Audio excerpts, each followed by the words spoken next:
Hey, I'm Emily Fraser from Matching Paul.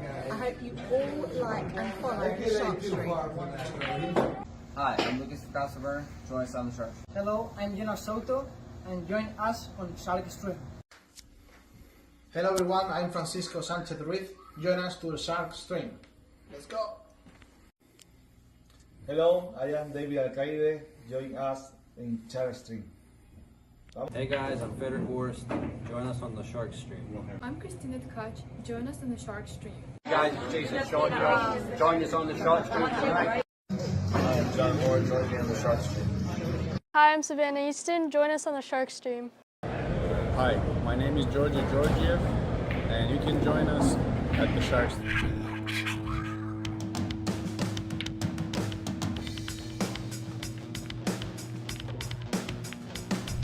Joey hit the lights, Bobby grabbed the mic, chicken calling at you from the other side. Sharkstream, going live. You're about to enter water, only sharks survive. In 3, 2, 1.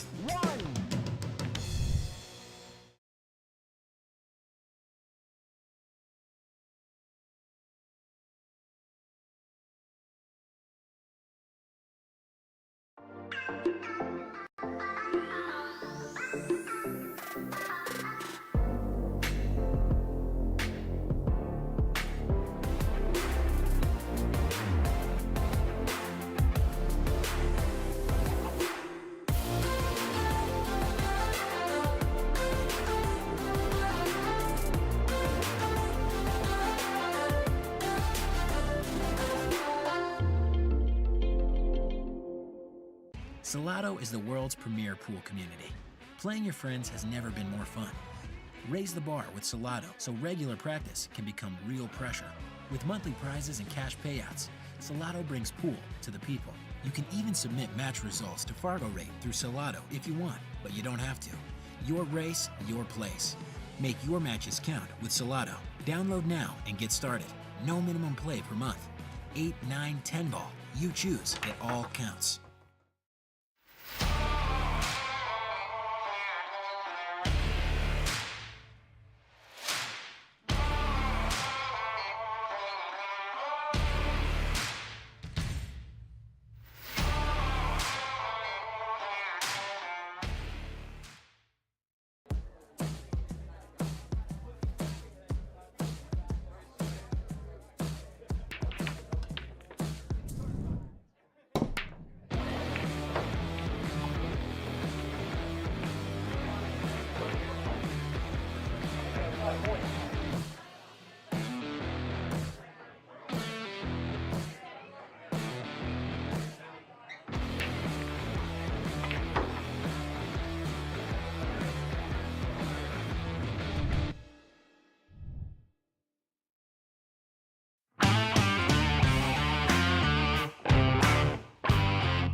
Hi guys, what's going on?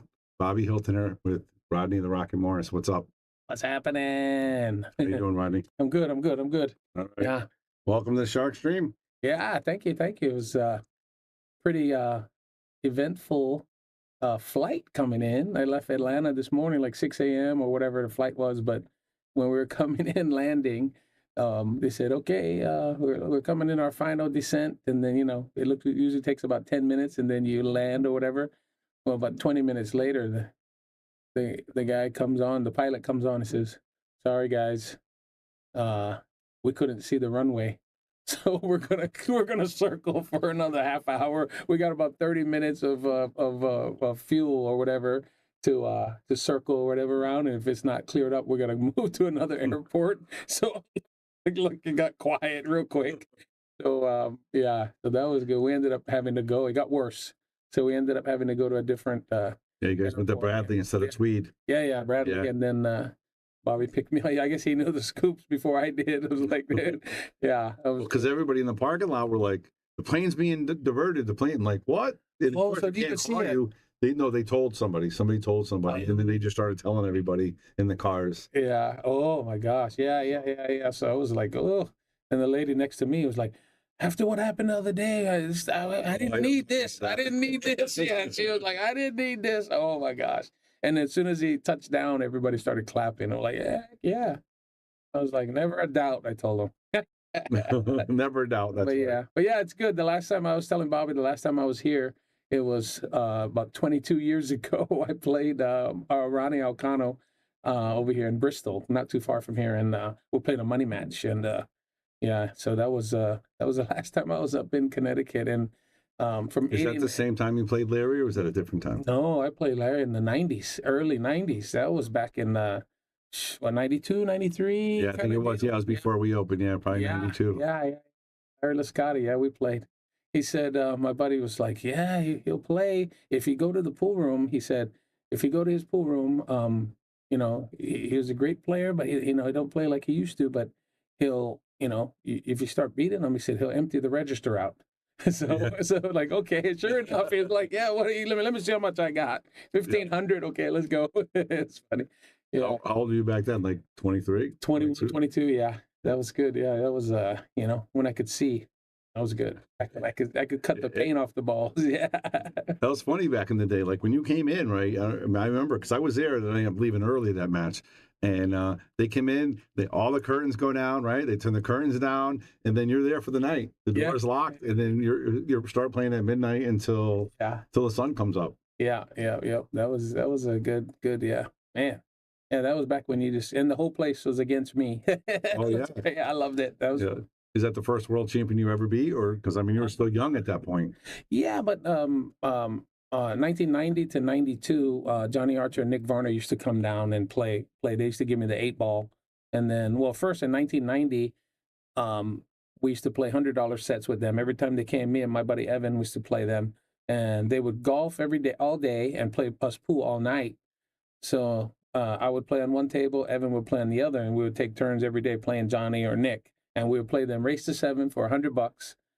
And this went on for 2 years, and Evan and I never won a set, but they would only play 5 sets, and then they would quit us. We were like, come on, let's play some more. He's like, no, we got to golf tomorrow and all this. So now at the end of 92, they came back, and then that's when we were like, all right, no more $100 sets. Give me the 8-ball. We'll play for $5,000.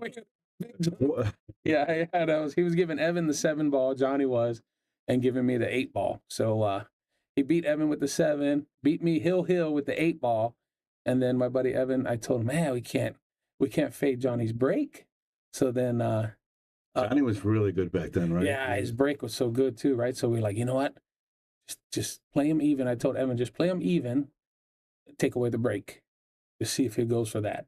And then they did that, and they played 500 a game, and Evan beat him 10 games, and that was wow. Yeah, we took away his break. The break was too good. It was too strong. That break, yeah. That was good. And then so I was playing. The guys, they all knew me. I was around, but I was mostly I was based out of Toms River, New Jersey, at the ballroom, and my buddy Tony Catucci, and I would come out 2 months out of every year and go up to New England and play. So I played everybody. I played Nicky Vlahos back then, and we played like 100 a game, 9-ball or something like that. That was good. I remember the first time I met him. He was Tony told me we were at a Joss event, or I would think it was in New Bedford, Massachusetts, and with Mike X place that they had, and we went there and playing the tournaments. And then my buddy Tony said, "Go ask Nicky to play. Tell him to give you the 7-ball." So. I go, excuse me, Mr. Vlahos, he's like, I say, you want to give me, you want to play some, give me the 7-ball. And then he looks, he says, he looks at me, he goes, let me see your hands, kid. And then he looks at my hands and he says, you ain't got no callus. You never worked a day in your life, have you? I said, I hope not. If I want to play pool. That was funny, yeah. So then we never played, but then later on, a couple of years later, we played even, and then I think he ended up beating me 1 game or something, but it was a real battle. He was a good player, great player. Wow. Yeah, it was good. Yeah, but it was funny because every time we played, I never forget him because he was a really nice guy, good action. But um, every time we would play, after every half an hour or 45 minutes, he would go do push-ups and go brush his teeth and get some food and stuff. I was like yeah, that's it. That was a very eccentric guy. Yeah, that was a big loss for the pool community. That guy was a cool guy, great player too. So Andy Gow says, Rodney, welcome to the Sharkstream. I've never seen you in sneakers and jeans with a tacky T-shirt. Makes your, in my opinion, you said you're a true ambassador to the game. And Andy Gow is one of the sponsors of the Sharkstream. Thank you very much. Appreciate it. Yeah, the when I left Hawaii, the first time I left Hawaii in 1989, I was 18 with Hawaiian Brian, who's my mentor. He's got the best reputation ever in pool, and he took all like a bunch of legends on the road. Kim Davenport, Keith McCready. He was the first one to take a lot of these guys on the road. And when I left Hawaii the first time, he said, you're not just representing Hawaii. He said, you're representing me. He said, don't F up my name. That's what he said. So every time somebody compliments me on, that, what I've done is, represent the game well, it means a lot because that's what I wanted to do for Brian. I know Brian be smiling. Yeah. So, it means a lot to me, and, he always told me, he said, yeah, you got to learn, you're going to have opportunities. He said, you're going to have opportunities to do bad things in this game to people. And he said, don't go for it. He said, because you could do good your whole career, your whole life, and you do one bad thing, that's all everybody's going to remember. So I made sure I never did that. So I don't want anybody to say I did anything bad to anybody. So yeah. No, when you came up to that night, you beat Larry, you beat him pretty good. And he wanted to continue, and then he asked for the 8-ball from you. So you're playing the 1976 world champion, and you're in his room. And you got him asking for the 8-ball. And again, no disrespect. You handled yourself with real respect. And you did really well with that one. And then you said you came back to Connecticut and you played somebody else a little while ago on the head. Yeah. So so I didn't play. A lot of people know my story, but I didn't play for like 4 or 5 years. And then 2002, I wanted to play pool again. So I asked my buddy. Let's track just a little bit. Yeah. Before that, your first major win was what? The U.S. Open, right? Actually, 1996, my first year on tour was the PBTA tour. It was the year. It was Camel, RJ Reynolds, but it was before it was the Camel tour. But it was sponsored by RJ Reynolds. So it was a PBTA, Don Mackey and all those guys. And it was actually Johnny Archer and Kim Davenport who told me to play on this tour. He said, "You got to come play on this tour." He said, "It's you win 2 matches, you get $2,000." And we got like 18 tournaments through the year, and it's going to be 20,000 first place every tournament. You win 2 matches, you get 2,000. You're going to be one of the favorites, even though you're not seeded. So they convinced me. He said, "You don't have no more action anymore. Ain't nobody going to give you because I was beating guys for 50,000, and he's like, those action days are over." He said, "The good game, and now you got to come on tour and make money and playing pool tournaments." So then I had to decide what I was going to do. Then I decided to go. So my the first half ended in June in Reno, and I lost to Johnny Archer. I was up 2-0. I had just beaten Tony Ellen Hill in the finals, and semifinals. Made a great jump shot. So you can see it. I think it's 1994, 1995 Reno Open. It's on AccuStats. I think they have it on YouTube. It's me and Tony Ellen, and that was the semifinals, and I won 11-10. So now I'm in the finals, and I'm like, I'm robbing. Now it's me and Johnny in the finals. I'm like, this is my time. I beat Buddy Hall. I beat a bunch of guys in that tournament. And then I win the first 2 games, and then Johnny won every game and beat me to death. So now I'm in the it's in Reno, Nevada. So my mom was there, and she came from California. She was living at the time and came to just hang out. And then she we go to El Dorado over there, casino, and I start gambling. I like to play dice, so I start gambling, but I'm all depressed, and I'm done with pool. Isn't that crazy? Like professional pool players, like even you, probably everybody to this day, you can play fantastic, have the best tournament in your life, but if you lose one match that you feel you should have won, it turns the mindset of good players. I was going to quit. I swear to God, I was done. After that match, I was done. I was like, I can't. You just beat Buddy Hall. You just played everybody. And on the other end of the crap table is Willie Munson, who I think he just passed away. Great guy from Chicago, a legend out in that area, Wisconsin, Chicago. And Willie was playing craps on the other side, and my mom's right there, and I start playing dice, and then Willie was like, "What happened?" You know, and I said, "I lost in the final. Johnny got me." I said, "I can't." I said, "I'm done with pool." I said, "No, we're shooting crap and just, keep playing or whatever." And while we're doing that, he's like, "Come on." He said, "You're not quitting." I said, "No." I said, I play great. And then when I get to the end, I play the best guys. I just dog it. I said, I can't just keep playing like this, like I'm done.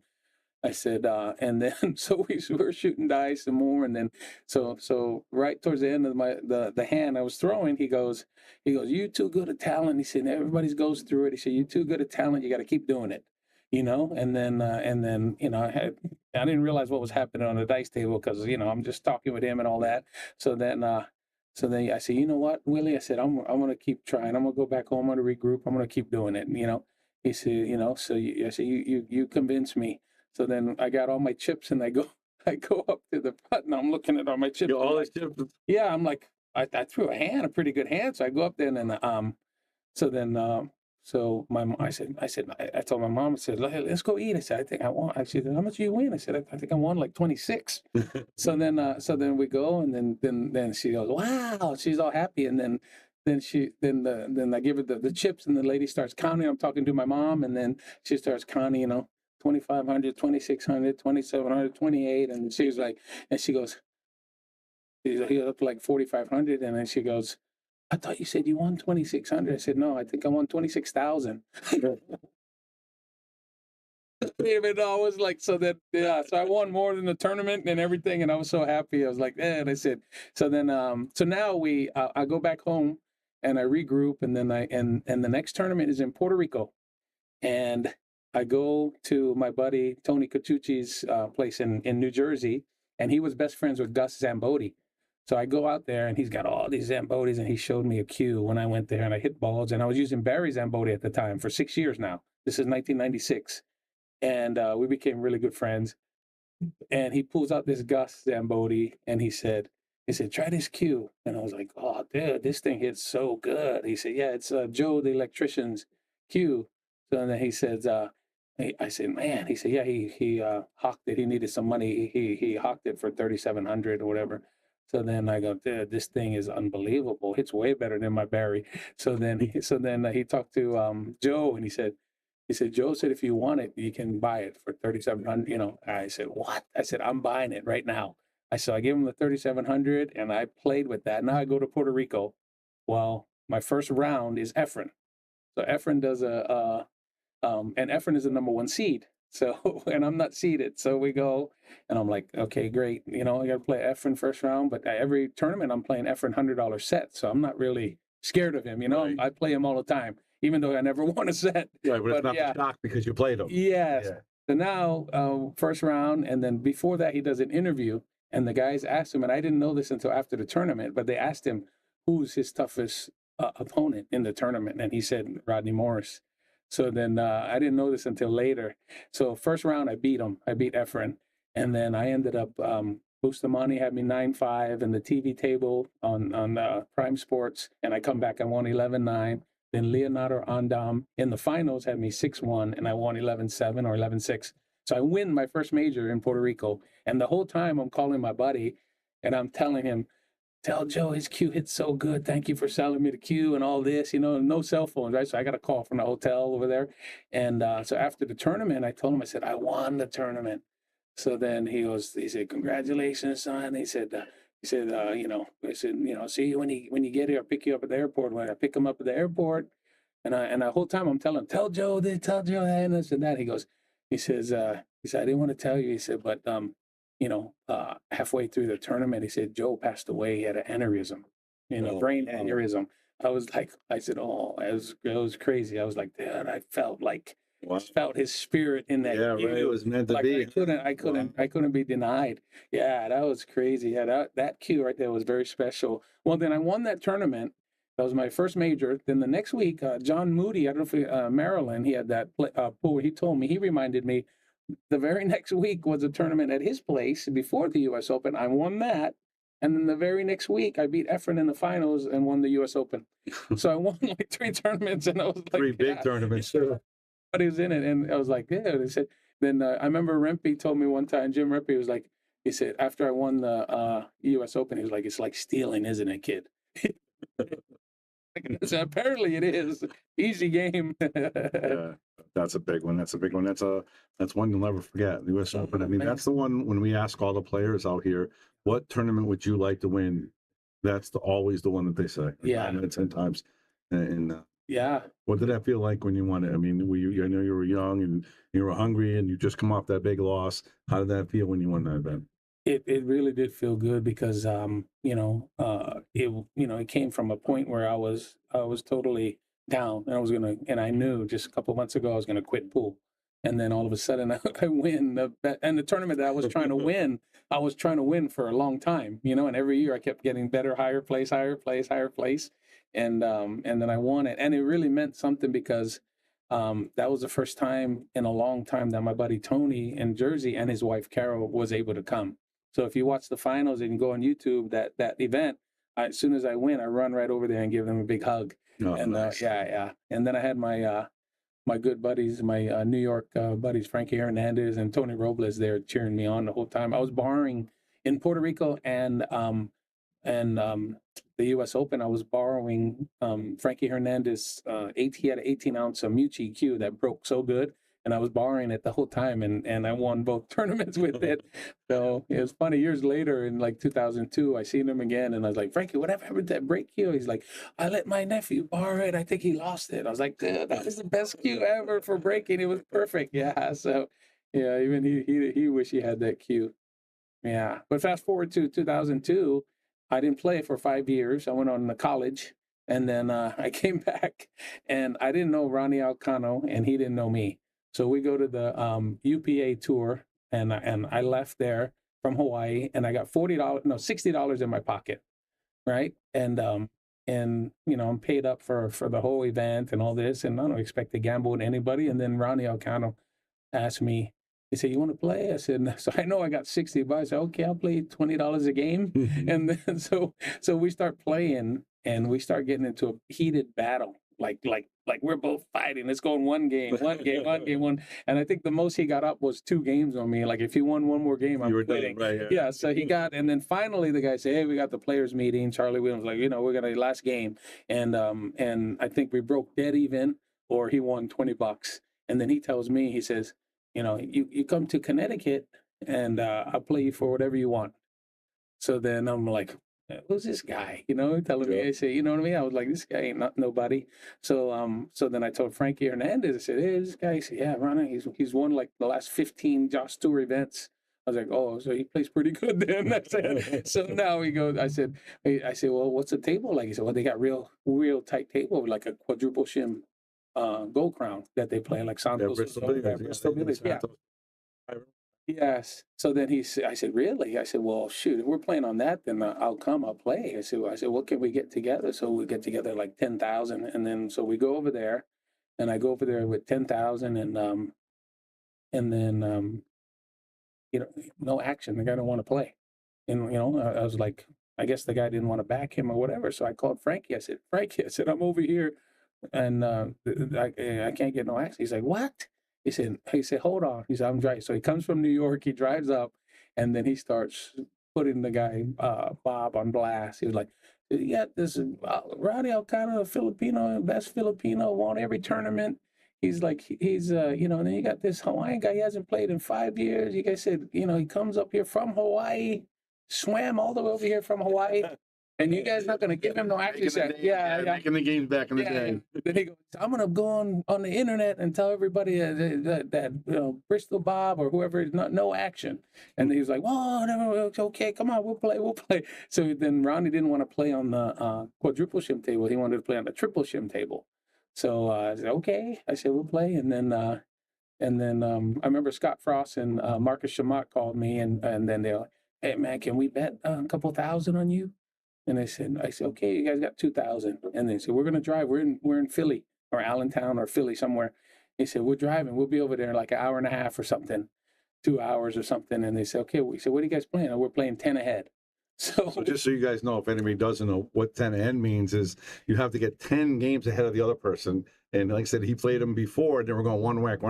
Sometimes this match takes hours. Yeah, 10 ahead could take might never end sometimes. Yeah. So we flipped the coin, and I think he won one game and I won 11.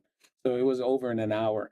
And then I called, so I had to call Scott and those guys, and they said, tell them, hey, you guys don't need to come here. And they go, what? We're just getting ready to leave. And it's like, yeah, it's over.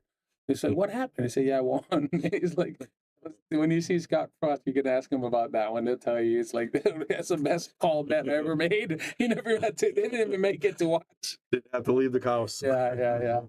But that was funny. Yeah.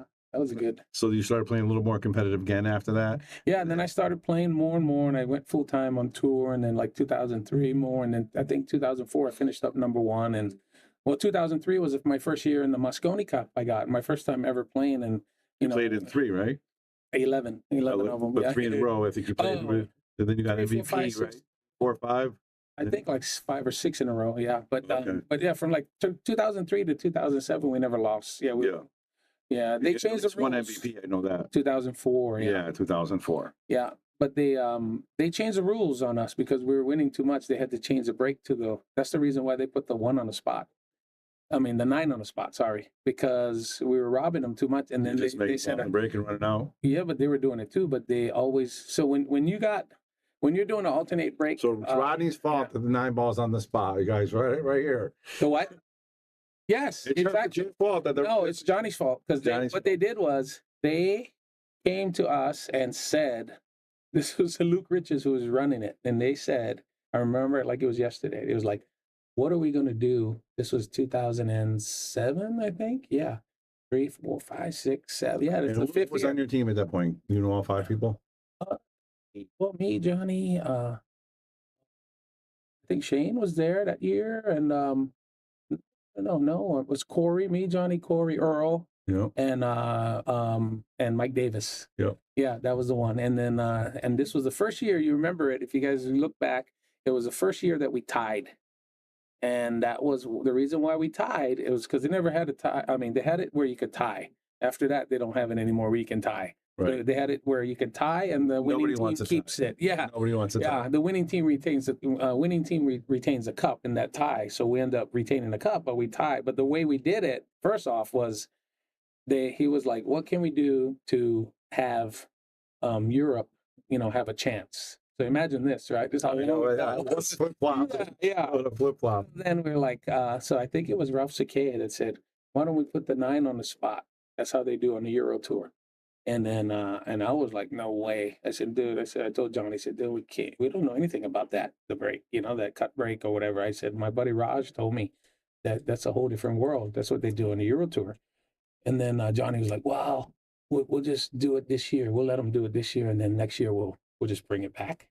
Well, it goes to, they're up 1. It was, I think it was first one to 11, but you could tie at 11 points or something. And it was 10 points to 9. And Mika, the number 1 player in Europe, was playing against our rookie, Mike Davis. And Mika was up 4-0. And he ends up shooting the 8-9, and he bumps into the 9 and ends up on top of the 9. So he had to play a safe. And then Mike Davis ended up making a thin cut all over the place and made it, almost scratched like 18 pockets. And then end up coming back and winning the match 5-4. And then the final match, now it's 10-9. It was 10-9. Now it's or 11-9. Yeah, 11-9, but you had to get to 12, right? Because if it tied, we could tie, and we won the last 2. So it was 11-9. Now it's 11-10, and Corey Duell, our veteran, is playing their rookie, David Alcady, and so we knew already we're going to win that one. So Corey robbed him, and then we end up tying, and so we retained the cup. But that was like this cut break. This we don't like this. Yeah, right. Yeah. So then the next year, you're like, hey, let's get it back to 1 of the spot. And no, never doing that. We like the way this goes, and that's what happened. That's what happened. That's how they. That's how that. I know that. Yeah, But it all started from us having to give them a chance. Wow. So when people say, "Hey, the quality of play is this and that," no, the whole game is on the break. And when you start favoring one team on the break, well, now all of a sudden their game's going to get better, right? Because they're favored on the break. Yeah, they are better on the cup break than we are still to this day. Yeah, just look at it. If you look at it objectively and just watch who's getting more shots off the break, that's how you know who's going to win. I don't even have to tell you. I don't have to look at whose team. I just tell you who's shooting after the break more, and I tell you that team won, and it's going to be. Yeah. Wow. So that's. So have you been following the Mosconi Cup still the last couple of years? And no, we've been. I try not to follow it because I don't. It doesn't really interest me. Because I know a lot about it, but everybody that I'm friends with posts it, so I gotta follow it, right? Everybody's always showing about that. Did you see that? I got 85 messages. Did you see that ball? Didn't. But I know I'm gonna see it and hear it all day now. Yeah. But so I always kind of give my opinion on it, but it's good. It's good. No matter what, it's a great event, great for TV.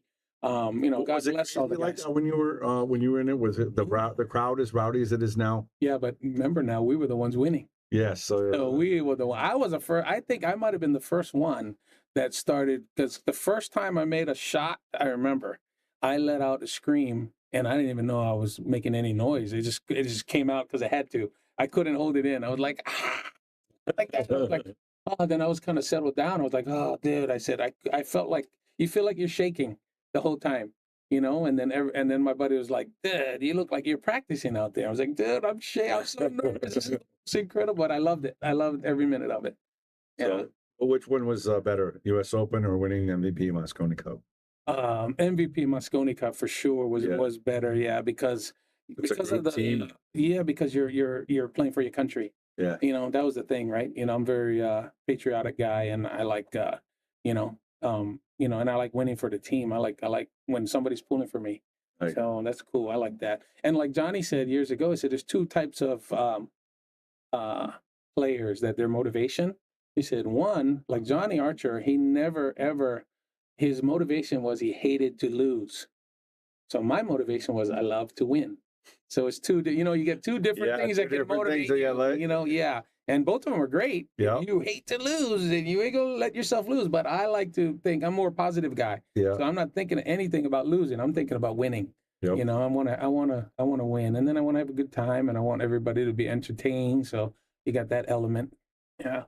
Yeah, there's a comment in here that says love Rodney, would have fun with the crowd, joke with them like Alex Pagline does what the sport needs. So that's what you're saying. You do that with the crowd. You're very enthusiastic, right? Yeah, we're entertainers. We're sports, athletes, but we're also entertaining. People want to watch something that they can remember, right? I don't know too many people that say, hey, remember that robot that, like that's not. Yeah. I always joke with people all the time when they started coming.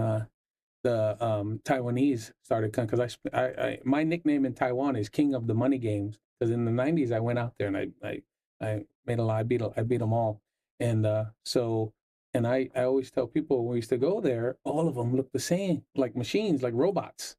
And then when I saw a whole contingent of them coming in the early 2000s to USA, I was telling myself, I said, look at these guys. They said they killed pool in their country, now they're going to kill it over here. Because they look so boring, Yeah. So great players. Great players. Yeah.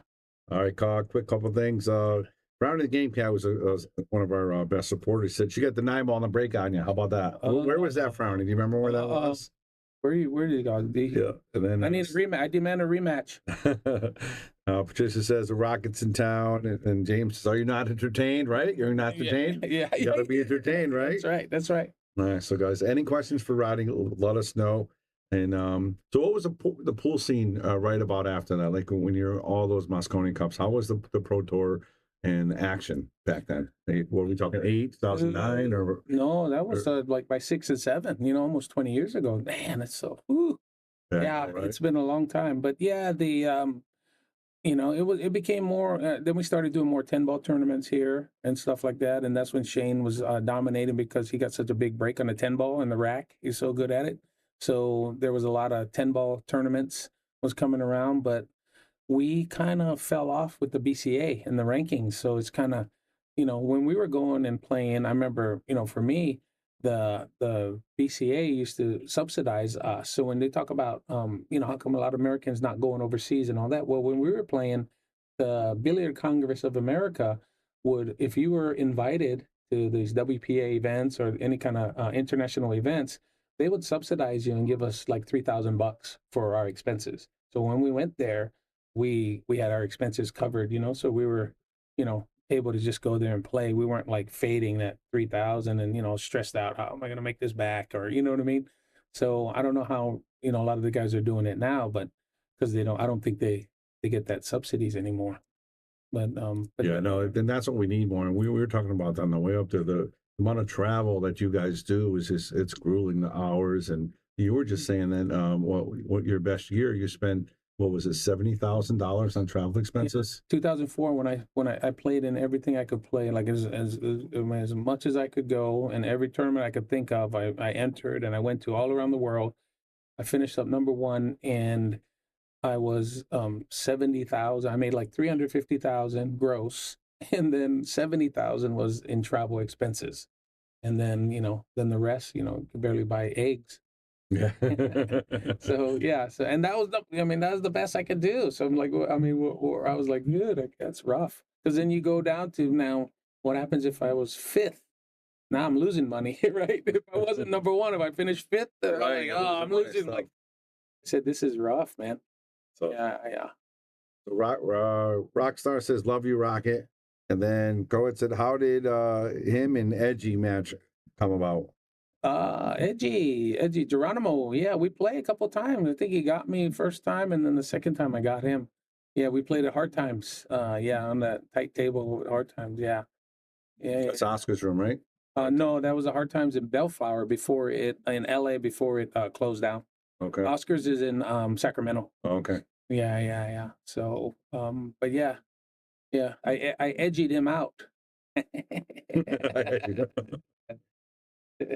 Somebody said, "Do you have any Mike Massey stories?" Ooh, Mike Massey, dude, the best trick shot ever. I remember I was 16, just started playing. I was 17 years old kid. He came. Brian was friends with him, and he brought him to Hawaii. And that was the first time I saw that finger pull. And I was like, dude, this is the most incredible. Right? Like, what? And I was trying to explain to people. I said, no, he did it with his finger, and the ball and he went here and did this, and then like that. I was like, what? They was like, no way. I said, trust me. No internet, so you got no proof, right? So you're like, I promise you he did this. Yeah, now it's like everybody, yeah. Oh, yeah, do that. Yeah, no problem. Yeah. Now I go anywhere I go in the country, they got like 8-year-old kid could show me trick shots that I never seen before. I'm like, where are you guys learning this stuff? YouTube, baby. YouTube. Yeah, they're all better than you now. It's like, dude, you didn't play yet, and you know how to play. Yeah, it's cool. Yeah, it's great to see young. I remember China, 2010, China Open. There was a pool room we went to, Shanghai, and no joke, at over 100 tables, every floor. No, it must have been 200 tables, because there was 5 floors, at least 40 tables. I mean, it was just packed. And every floor they had a little kid and coach with them. That was 2010. So, I mean, yeah. Yeah, you got the Cole brothers from that. Yeah. They were fantastic. Yeah, I remember when they were little youngsters playing. I remember there were little guys. Yeah. Kind of like Noah, you were playing earlier, right? Yeah. Like that. Yep. So it's really cool to see the kids come up and play. And every time I teach somebody that's a little kid, I get very impressed because I didn't start till I was 17. So I'm like, man, when I see these kids doing it at 8, 9, right? 10, Yeah, are you kidding me? Yeah. I couldn't even imagine. Yeah. And Andy says that you and Carlo Beato have the greatest mechanics and smooth stroke. He says Carlos is also a great dresser. He goes, did you go to the same pool school, or did you both have that great power stroke and just? Carlo's a young boy, so he learned from me everything he knows. No, he's a great player too. Yeah. I used to look some of the matches back in the 90s. My buddy told me, he said, dude, you were the best dressed. So yeah, I heard the mullet going too. Yeah. But all right, so who do you got? The 2 players. Who are your 2 toughest players? 1 tournament and 2 money-wise. Who are the toughest opponents for both of you in those 2 events? Ooh, money-wise is I beat everybody that I played, so it's kind of, but we played 15 ahead. So, you know, you kind of. Who's your toughest? But the toughest, the who's your tournament's toughest? got to be like Bustamante, Johnny, you know, like, oh, yeah, Bustamante's always everybody's toughest, probably. Yeah, yeah, those days, that was you know, the guys with the big break. See, back now, you go to a pool tournament with the cut break. I was just at the International in Florida, and I told Pat Fleming, I said, look at this, Pat. I said, listen to this. And he was listening, and I said, what don't you hear? Like, I don't understand. Just listen. What don't you hear? And I said, you don't hear any big power break. I like the color of money. No, you don't hear that boom sound anymore. I was like, dude, we took away that. Oh, wait, hold on. What did he just say? Who? Oh, boom. Oh, I have a boom button. It didn't come out. Oh, shit. Let me switch tables real quick. There's our boom button. There we go. Yeah, you don't see that. You know, when you did the cut break, when you made the cut break, you took that away. Now, there's a lot of guys that can break real hard, you know, and, you know, from a fan's perspective, I used to love watching that, you know, and hearing it. And, you know, I had a big break too. So I'm like, that's the part, you know, you took away an exciting part of the game, right? Yeah. So we're live.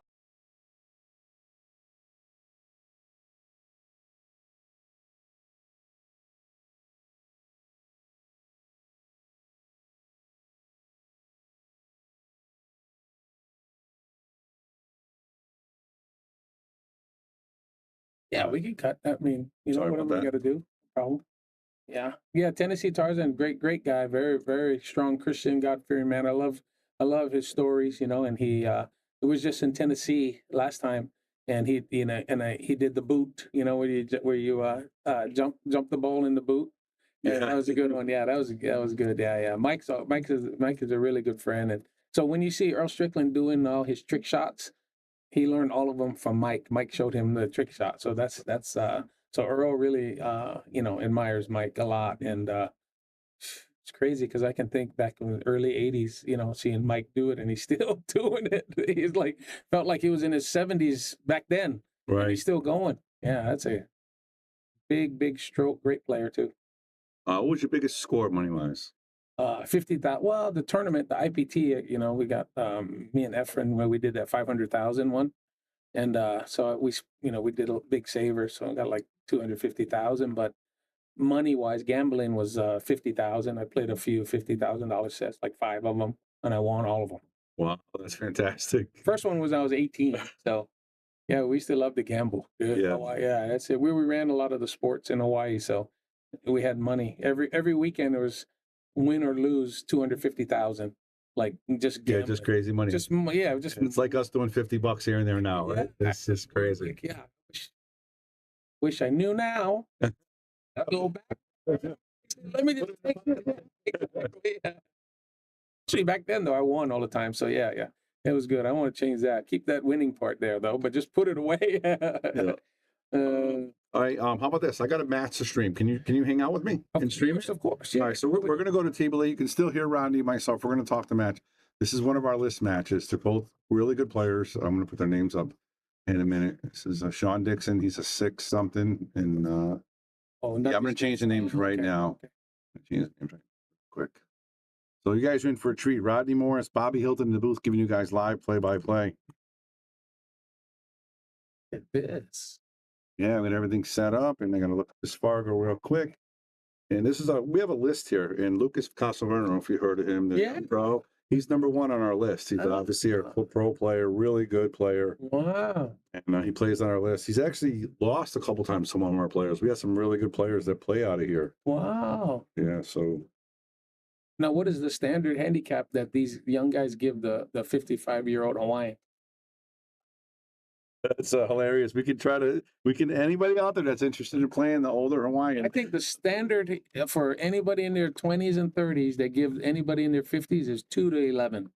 That's the starting point. Then we can go up from there. That's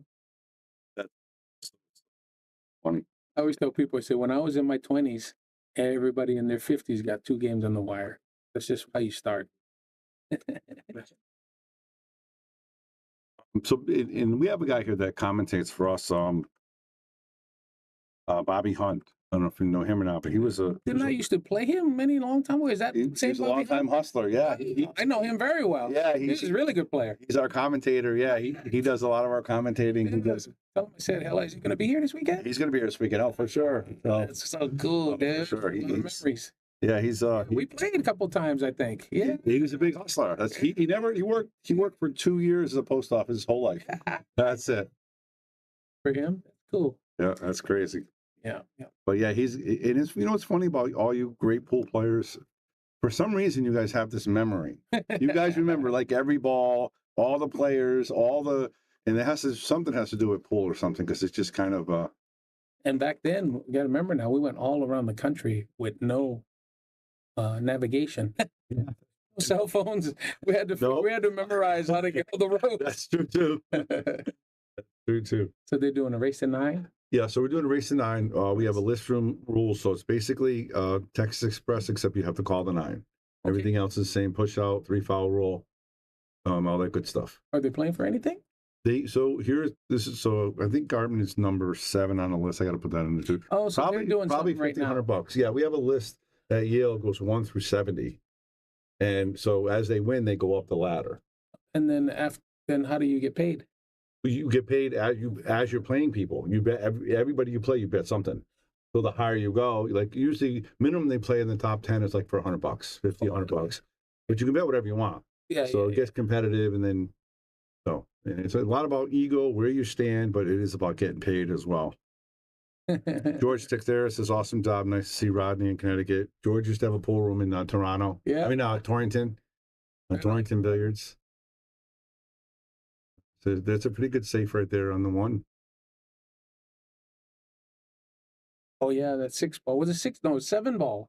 In Toronto, I think it was that one. That 7 ball tournament, ESPN one. I remember Mosconi won it, I think. No, it might have been 6 ball. You might be right, actually. I remember it wasn't 9 ball. Yeah, guys, in the chat, if you have to ask Rodney anything, please. He's reading the chat as we're doing the play-by-play. And how lucky are these guys? Don Gardman and Sean Dixon getting Rodney, the Great Morris, the Rocket, doing play-by-play. How crazy is that? But here. And the only problem, I want you to hit some balls instead. We haven't done it. These are 4 inches. Really? I'll show you over it. Oh, these are no joke. Look at the sides, Rodney. Dude, they're facing the wrong way. Yeah, the 5 inches. That was just a picture. That was just a picture of the pockets. I know, but I could see it. Look. You see how they angle invaded. Yeah. They're 4 inches all around. So it's a tough table. Wow. Can people beat the ghost on this? Lucas can. Oh, he can? Lucas can. Oh, my gosh. He actually does with the 10 ball.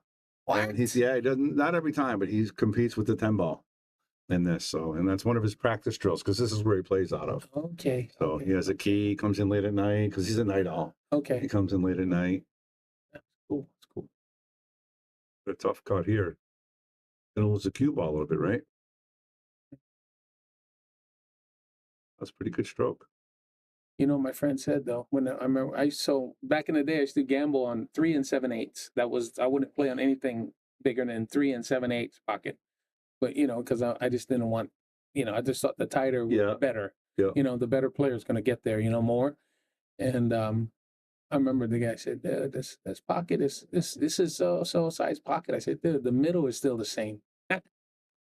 Right. If you hit the middle, you're good to go. Same. As long as the ball fits in the hole, it's going. There was some pockets in Taiwan that they played on.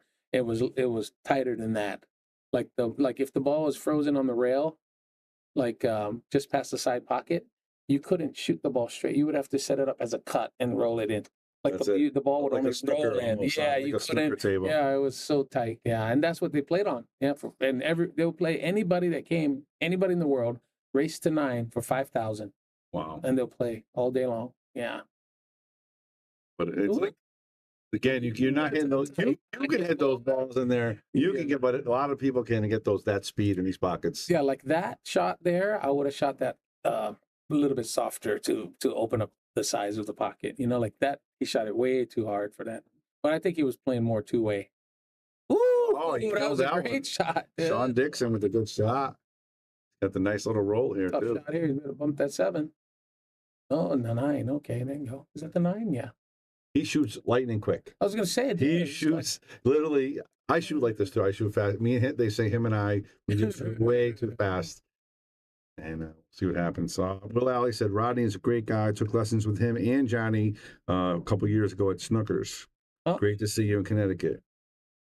And then Rodney said, Ron Monville says, where in the world's your favorite place to play? Ooh. Nice shot in the 7, by the way, by Dixon. Yeah, great shot. Nice. So let's see. Wow. Yeah. The only thing he did there, right there, if you notice, he shot and he stopped his cue. He didn't stroke through the ball like he did on the other shots. Yeah. That's the only thing he did, and that's why the cue didn't do the right action, you know? So now he's going to leave Don a pretty simple cut here. He said, Ron said, Lucas will give me the break and the 8. Oh, okay. I like that. I like that.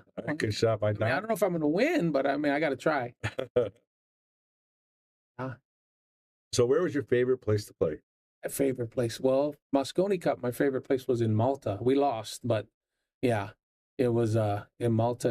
I love that country. It's so nice. Yeah, same weather as Hawaii. So yeah, but my favorite place to play now is in my basement on my golf ground. I love it.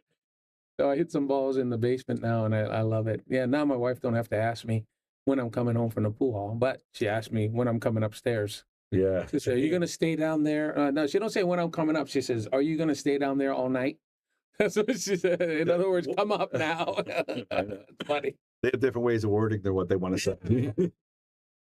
No. All right. Big question here. Just what you said.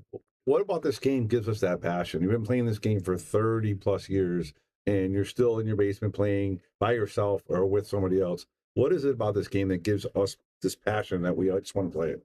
Well, the fact that, your different scenarios come up a lot, and then how you, when you, there's a big satisfaction when you, like right now, you're looking at this rack. The object is to run this out. So, you're looking at it, you're thinking about it, and then when you execute and do what you're thinking of, there's a lot of satisfaction in that. It's an instant reward, like, so I think just that part. But now I play a lot of my games that I created, my all offense games, a rocket run out. So I do a lot of that, and it challenges me more because the game is more challenging than just 9 ball and 10 ball. Kind of, I get a little bit bored, but my games I can keep score, and I know the points that I'm scoring, just like golf or bowling. So exact number you're shooting. So that's why, for me, it's more fun, and I can play by myself. It's a great game to practice, by the way, if you guys never heard of it. But this game in itself is just, I do invite some people over nowadays, and I play them. The guys that I've invited over, I end up beating them. But I use the fact that it's my home court advantage. Yeah, right. So that's what it is. Yeah. That's a pretty impressive record. Though. 5 games, 50,000. You haven't lost one. No, I didn't lose. That's pretty impressive. Yeah, the last one was me and CJ Wiley were supposed to play. He came and we never ended up playing because he didn't like the tables. They were it was tough to play in Hawaii. Very sticky, humid. So if he came from somewhere dry, he came from Texas.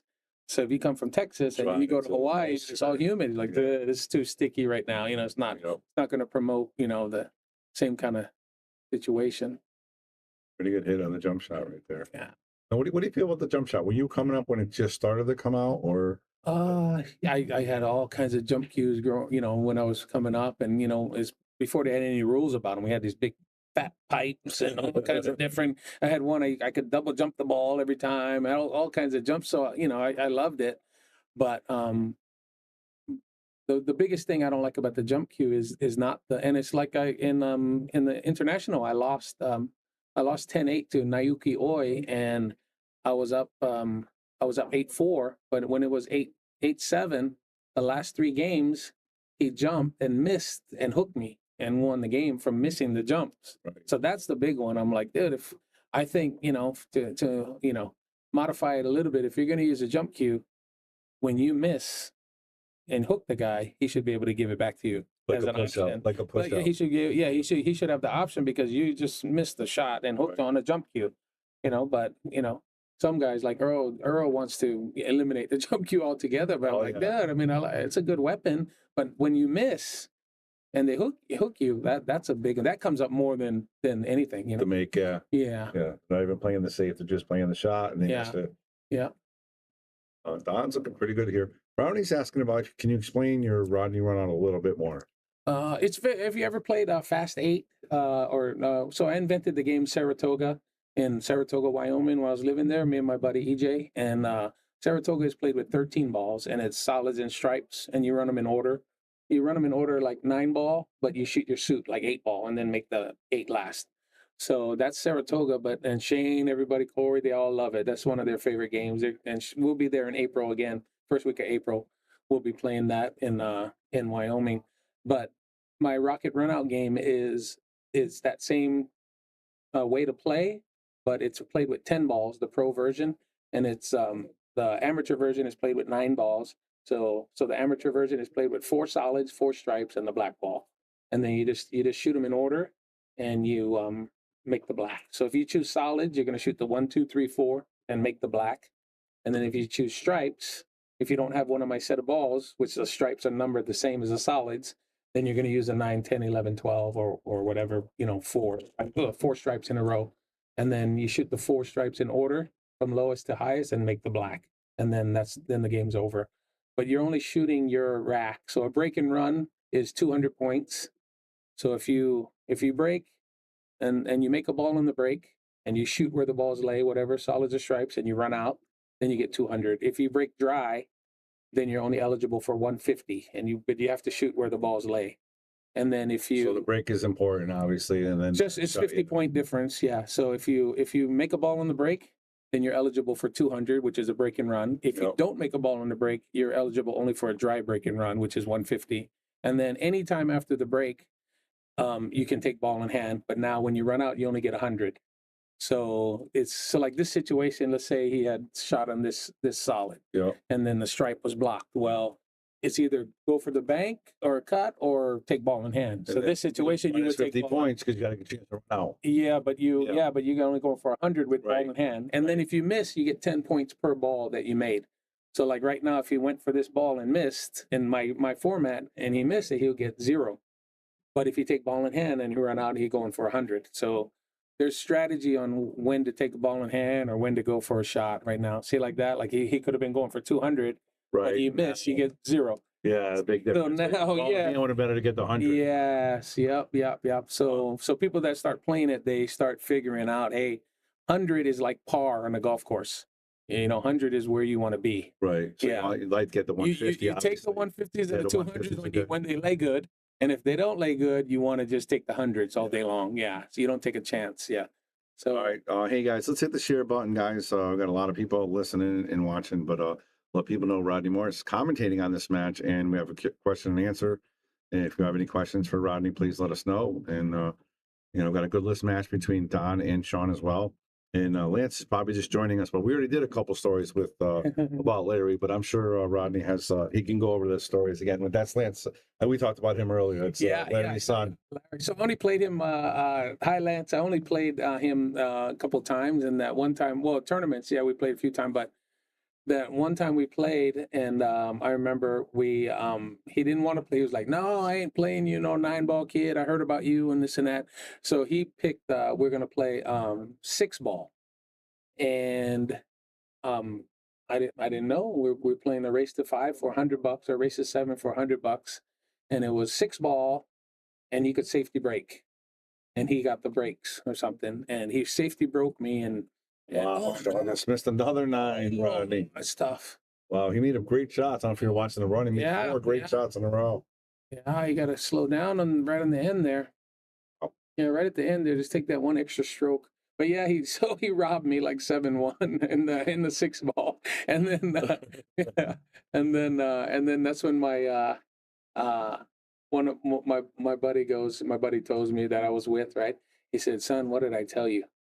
And I said, what do you mean? He said, old age and treachery will overcome youth and ability every time. I said, I'm learning.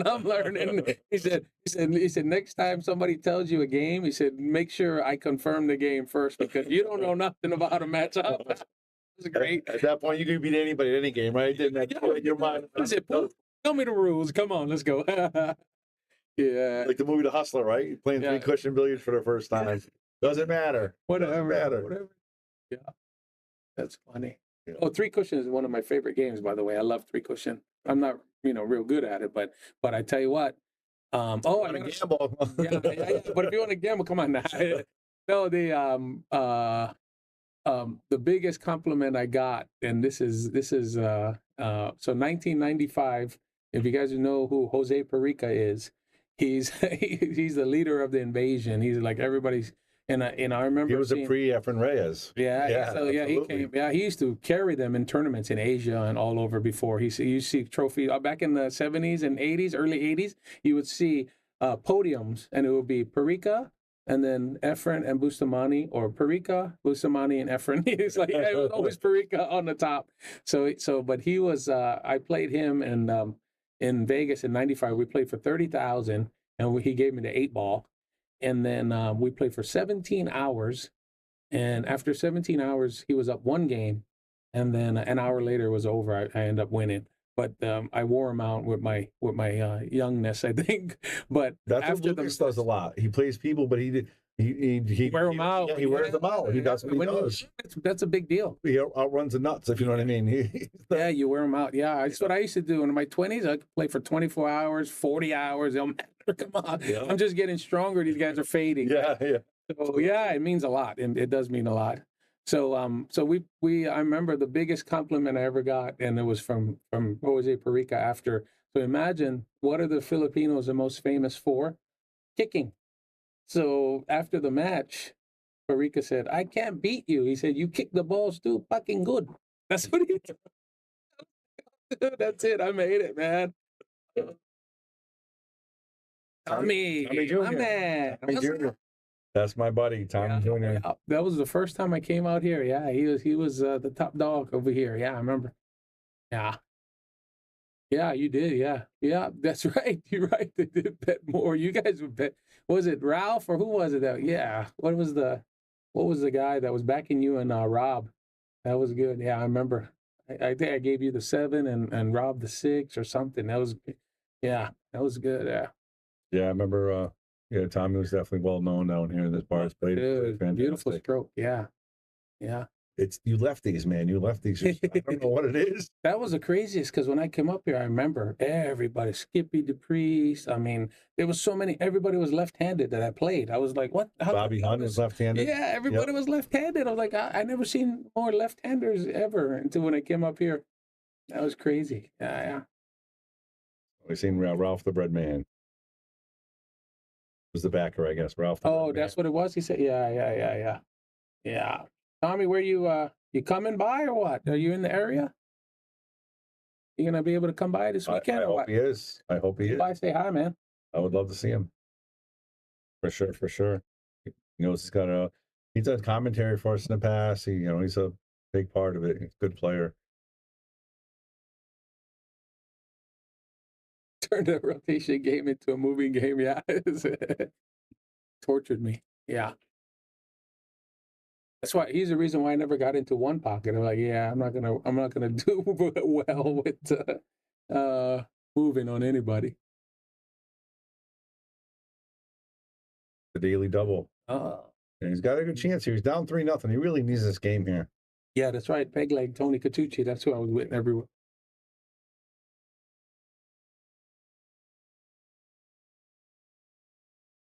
Now, who's this running out right now? That is Sean Dixon, so he needs this. That's him running out for the 4th time? Yeah, he missed the 9-ball twice.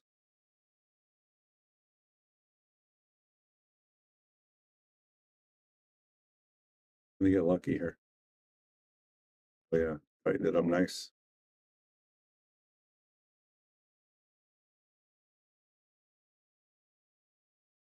$17, you need a lot of soda. Yeah, I never got into any of that. So I was, it's probably why at 55, I'll be 55 this year. That's why I still got all my wits about me and I can still play. Yeah. And that's not all he kept in that leg. I'm trying to play it safe, trying to get behind the 9 ball. Tony used to. So my buddy Tony, that Tommy's talking about, used to have. He had one leg. He was an amputee. Yeah. And every time we would go somewhere, you got to remember now, no internet, no nothing, right? So every time we would leave a place, if we made, like I beat Tony Watson out of like 50,000 one time in South Carolina, some other guys, and every time we made over 5,000, what his move would do at the pool room, wherever we were, the bar, he would call from the payphone right there or the phone at the pool room or whatever, and he would call the fire department and he would tell them there's a fire. And then, then when the fire guys came, I would walk out with so whatever I say, never got nobody ever said anything. I said, no, I don't think so. But then we never took a chance on anybody, Yeah, we never let them get us. Oh, man, that's funny. So that's a move right there. Yeah, you never know what they're gonna. And a lot of times, back then, when you're making money, it's not necessarily the people that you're gambling with; it's people that's watching on the side. Yeah. Like, oh, these guys got money. Let's wait for them. Watch where they go. So you don't want to put yourself in that situation. So you just call the fire department. Yeah. We could make this or not. Yeah, you can. You got it. Tough shot though, but yeah, unstable. A lot of times this shot here, see, people like to just automatically draw this ball.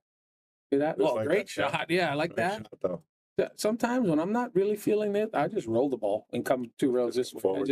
I just level Like that. off and just follow it. But when you're stroking the ball, good. Yeah, just pump it in like he did. Yeah, you got one. Hey. He just made a fist bump. Got one. So 3-1 here. Again, it's a race to 9. Yeah, Rodney Morris in the booth. Bobby Hilton giving you guys live play-by-play. Please share it out there. Let everybody know. We love that guy. It's funny though, Tommy. The next year after that, I seen Breedlove at the U.S. Open, and I told him, I said, "Hey, George," I said, "You want to play some?" And then he goes, "No," he said, "I quit gambling after you. I don't gamble anymore." He said. We didn't play for a lot though, only like 500 or 1,000 or something, but he was on fire, man. He broke the ball so good. He was robbing that. He robbed that tournament too, I think. So tell us what you're doing right now. Are you doing some tournaments? You doing any kind of gambling matches, or are you just doing? Obviously you got the tours. And just so you guys know, Rodney's going to be here all weekend. We do have lessons available tomorrow if you want, but it's only early time. And then we have the meet and greet and pool party with him, Earl Strickland, JJ, and Scott Frost. So if you guys want to get involved, let us know because he's going to be here all weekend. But so what are you doing? Those things with other things, or what is your? Yeah, I'm leaving Monday, so I'll be here. I'll be here for the whole weekend. But so we got I don't know if you guys know, like just like DraftKings, FanDuel. We got we're launching, I think, in the next week or two. I've been working on this for a few years with a little group that I have, and we got Elite Sports 24/7 that we're doing. It's fantasy sports, and then in a year after that, then we're allowed to go full blown sports book. So we've created that, and that's Yeah, stay tuned. Ronnie's got a lot of things in the works. That I'm working on. So a lot of big things. I got a pro tour that I'm doing with the games that I created. So we're launching the Rocket Pool Tour, and I partnered with a couple like production companies, and so we're working on that right now. We put together a couple sizzle reels for one of the people that we're pitching to right now with this company is Amazon. So they said that, we did a little filming in San Diego last week, and we have they said you have a sellable product, with the new game and the way it's played with the all offense. So yeah, we're just trying to, be a disruptor in the industry, right? To create something that nobody's seen before and try to get, a lot more money and get the corporate guys involved. And the only way they're going to do it is if you got people watching, right? If you got eyeballs, you got eyeballs watching it, then the guys can't ignore you, right? So that's what we're trying to do. And right now, I always tell people, I said there's 100 billion people that want to watch pool. Look at this shot, nice. Miss the donkey, get the duck. So I tell people there's 100 million people that want to watch pool and buy products and be fans and buy merchandise, buy whatever. I said, we just haven't created a product that's watchable, Like we got our group of people that watch all the time, or you guys watching. We're not going to go anywhere, but we are not enough. That us guys watching and supporting pool is not enough to make these pool players millionaires. We need hundreds of millions of people watching and buying stuff like that. So the only way is if you have to make the product entertaining and watchable. So that's what we've created. So hopefully we get some, I always tell people, there's like, how come you don't reach out to so how come you don't do this? How come you do that? I said, I don't want to be the guy that's asking somebody, when somebody's on the side of the road and they're waving somebody down to help them push their car. I don't want to be that guy. I want to be the guy that's pushing the car, and then people are going to jump and help. Yeah, I want to be that one. I want people to see me doing something, and they're going to be like, dude, I like what you're doing. So that's where I'm at. I'm like, people, once they see what's happening, they'll be like, hey, you got a great idea. I like it. How can we be involved? Yeah. And that's the way you want it too, because that's how you get all the pieces that are going to make your car go faster and go better. Yeah, exactly. So we got some good stuff, and like everything, right? Every good idea takes a bunch of people, working and implementing it and putting into action. So we got a good group of guys. I can help him a lot with his bridge hand, by the way. Just watching, I teach a lot, so I can watch him. His index finger is not over enough. See, the open hand bridge, like this one is good right now, but that rail bridge. See how his index finger is not over? Yeah. See, his index finger is on the same side as his body. Yeah. Like away. The index finger needs to be on the opposite side.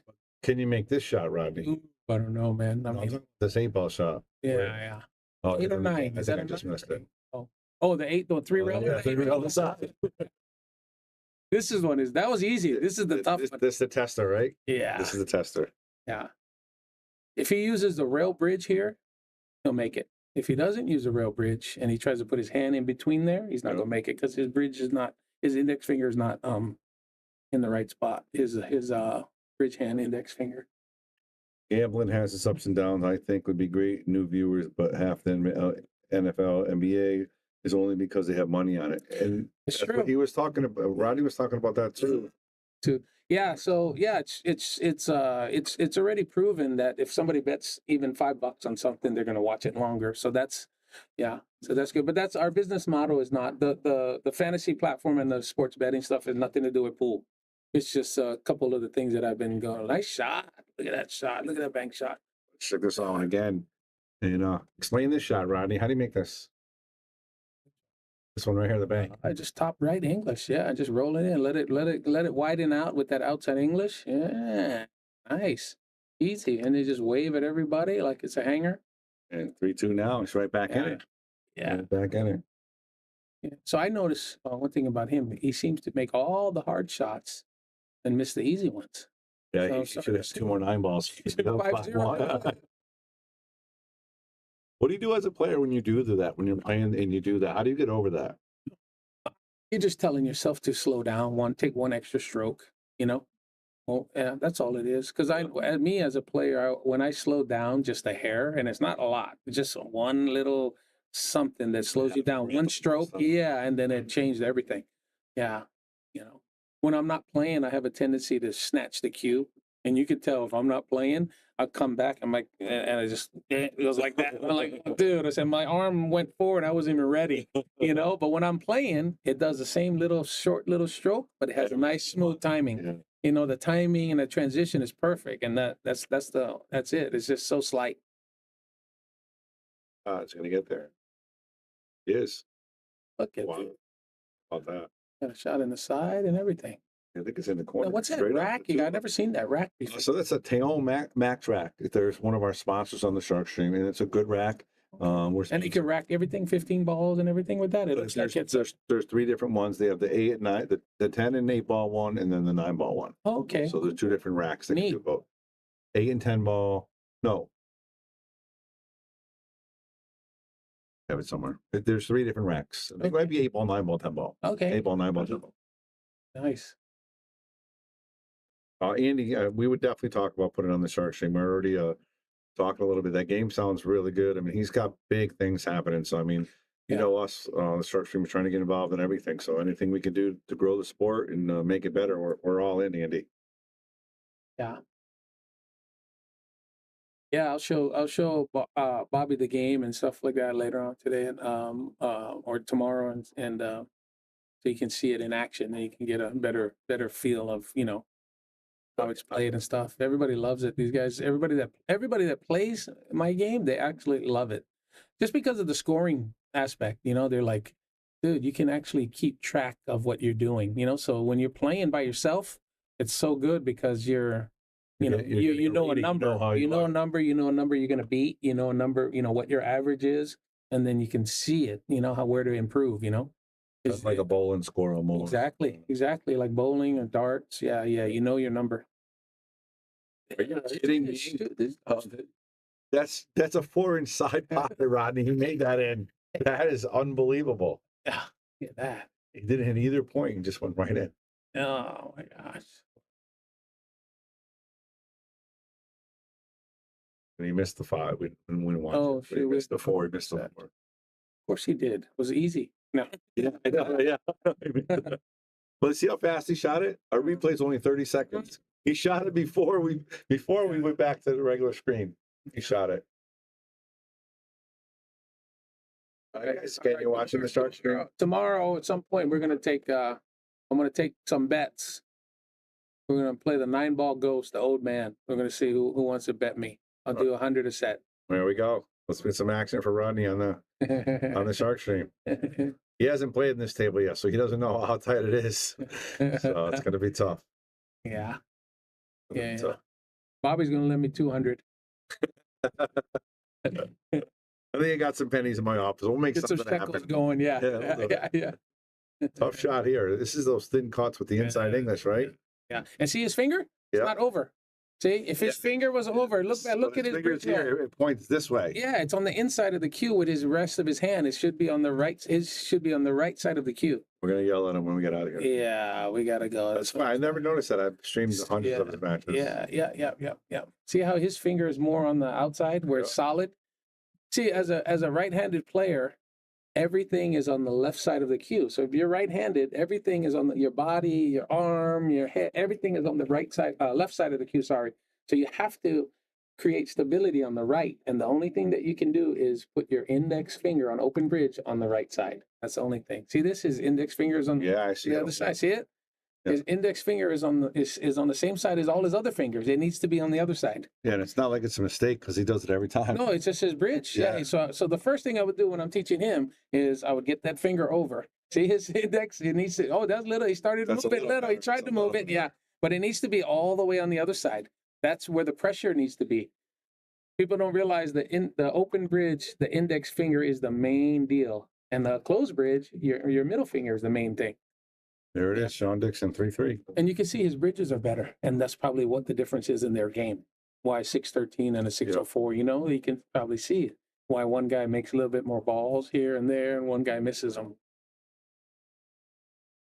All right, guys, you're watching this match here on the Sharkstream. We got Rodney Rocket Morris in the booth with Bobby Hilton giving you play-by-play. And again, if you have any questions for Rodney, please type it in. Again, he's the U.S. Open champion, multi-time Mosconi Cup champion, Mosconi Cup MVP. There's Brian Carroll. That's Brian the Kicking Chicken. He's one of our announcers. He's hopefully going to be here tomorrow. He actually just called me, so he's saying what's up. He's giving you the Hawaiian swing chicken. Saka. Yeah, the So what about The Rock? Is he Samoan? He's Samoan, right? half Samoan, half black. Okay. Yeah. So, as all people in Hollywood, they're only going to claim the black part. Like, look at this break. Wow. Yeah. How about this? These are 4-inch box. He made like half the balls. It's like one of them TikTok videos where all the balls fall in. Did you see Shane made 7 balls at the International? That's crazy. And he still lost. Yeah. Need to figure out how to make 8 now. Yeah. Well, it was in practice. It was practice. Yeah, it wasn't during the match. Okay. And he takes no time here. He's just gonna. Yeah. This is tough to get out of this 5 though, right? Oh, that's a 5, the purple ball? Okay. Yeah, the purple's 5. Okay. Pink's 4 here. See, I don't know if I'm gonna beat the ghost now. I shoot the wrong ball. It happens. Changing. We're doing with different sets. We're gonna use Aramith. We got those.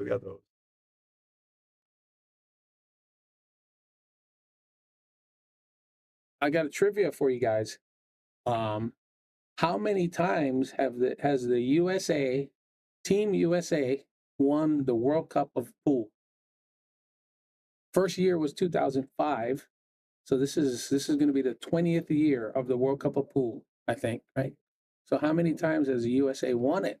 I know one time, and one of the guys sitting right next to me, but I don't know. I don't know. The rest. That was going to be the next question. And who was the team? How many times and who was it that won it? There you go, guys. Let's look it up. World Cup of pool now. No internet. No, yeah. Good luck with that. Good luck with that. I remember I was one time I was doing I forget where I was. Shoot, I forget. Yeah, I can't remember the city, but there's a lady who was taking a picture with no, a bunch of people taking a picture, and then one lady's husband, who was a big fan of mine, he's like, "Hey, come over here, take a picture." He said, he was like, you know, she wasn't interested, and he goes, she goes, you know, he tried to get her interested in taking a picture with me, and then so he says, you know, he won the World Cup of pool with Shane, and then she goes, "You played with Shane?"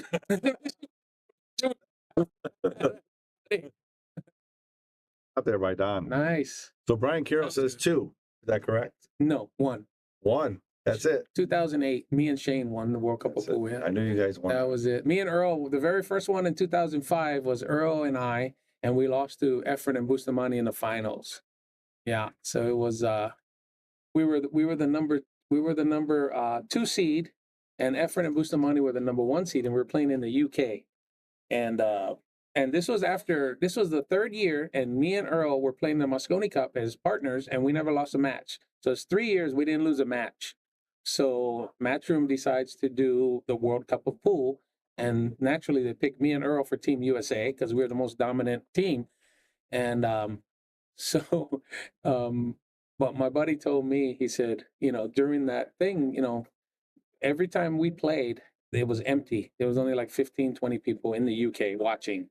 And then when Efren and Bustamante played, there was about 500 Filipinos came and watched in the UK.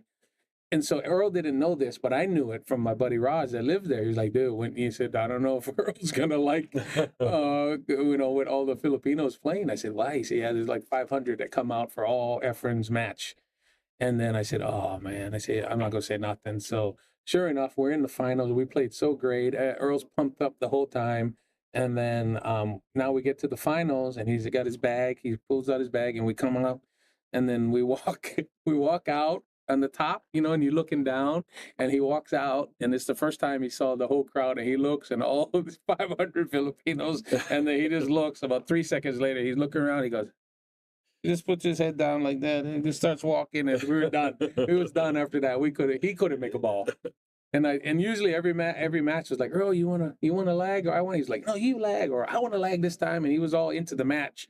And then this time I'm like, Earl, you want to lag, and it's like, he was good. Oh, he was already pissed, huh? We were done. It was so bad that one shot, Efren like had his like a long shot, and he put his cue on the rail. He put his cue stick on the rail, you know, like how you're measuring, and then he ends up shooting it one-handed and rolls it. And he was just clowning us because Earl was done. Yeah, it was bad. It was bad. Yeah, so it was funny. And then Bustamante and Efren was laughing at me. They're like, hey, buddy, you got no chance. Yeah, that was funny. Great stories, man. Yeah. Great stories. So there's the answer, guys. 1 time, and we got the champion, well, half the championship right here. Yes, I always tell Shane every year. I'm like, you know, like the Miami Dolphins, every time a team loses, they always like, okay, we're going to... USA gets knocked out of the World Cup of pool, I always message, Shane, if you need me, just let me know. Just call me, man, when you need to win again. That was a good stroke. That was a great stroke. Open that bridge, too. Nice. Look at this. Wow. Yeah. Little pop right there. Yeah. The cloth that I grew up with, the Stevens and all that, you'd never be able to do that with open hand. Yeah. You got to use closed bridge and pound that thing because it just wasn't fast enough, the cloth. You would have to really dig it in every shot. Yep. That's what Bobby Hunt used to say too. He said the Yeah. equipment that these guys are playing with is 100 times better than the stuff you played with, the mud balls and the thick cloth, and you know what I mean. Yeah. And again, they try to put everything against you. They might have like a quarter reel that's bad just so you guys didn't know about it. You know, Yeah. it was whatever it took. Yeah. There was a bowling alley in Boston Bowl I played at. Was that the one under Fenway Park or no? Yeah, Was it? right I used to play there occasionally. Yeah. You get ball in hand, you couldn't go 4 rails with the cue ball. You could not go 4 rails with the cue ball. You had ball in hand. Yep. Yeah, my buddy Tony told me the shots that I made on there. He was showing me like 20 years later. He was like, "You shot this shot over there," and I said, "No, nobody shoot that shot." He said, "No, you shot. Trust me, I saw you shoot it." I'm like, "Dang!" I said, "What the heck was happening?" Yeah. So that's a 10-ball rack right there. You They think? could use, that's a 10 Okay. or the 9-ball. Okay, Then I have okay. an 8-ball rack as well. Okay. Yeah. And Taom makes that. Yeah, Taom. Yep. Right Taom. there. Yeah, it says Taom right on the Okay. racks. Yeah, they're a great product. We love the chalk, the racks. We have the magnet holders. Oh. They do a lot of cool stuff. You know which country invented the magic rack, right? Like 30 years ago, it was Japan. Really? Yeah, and they Remember came up with the stickers and the star. Yeah, Remember Lou Sardo? Sardo's a good friend. Yeah, Lou told me when Lou Sardo, the first time he sold a rack, before he sold his first rack, he was $750,000 in. Yeah. He went all in on that, right? Wow. Now he's very, very. His company is a upholstery company, and he had all the contract with all the airlines. Oh, so he was all set. He's Fat City. Yeah, he's like that. Might have been just a write-off. Yep. Yeah. Open this. All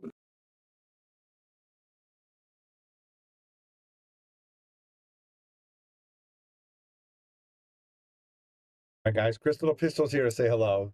Crystal, Rodney. Hello. I'm a flyer. Oh, nice.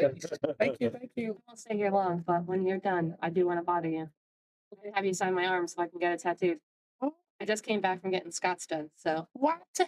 Oh my God. We got it. Great. As you know, Crystal Pistol, she has a lot of top pros signed. She's going to have Rodney Morris on her body as well. How about that, Rodney? What do you think about that? Do you ever Morrissey think Boulevard, Boston. Yeah. do you ever think you get your body tattooed on somebody? No. No? Well, honest to God. Like a real tattoo? Yeah. She got 10 of them already of other pros that have been here, and you're going to be on there. Legit. Well, I mean, if she really wants to, I know there's got to be at least one that she regrets. She can tattoo my name over that one.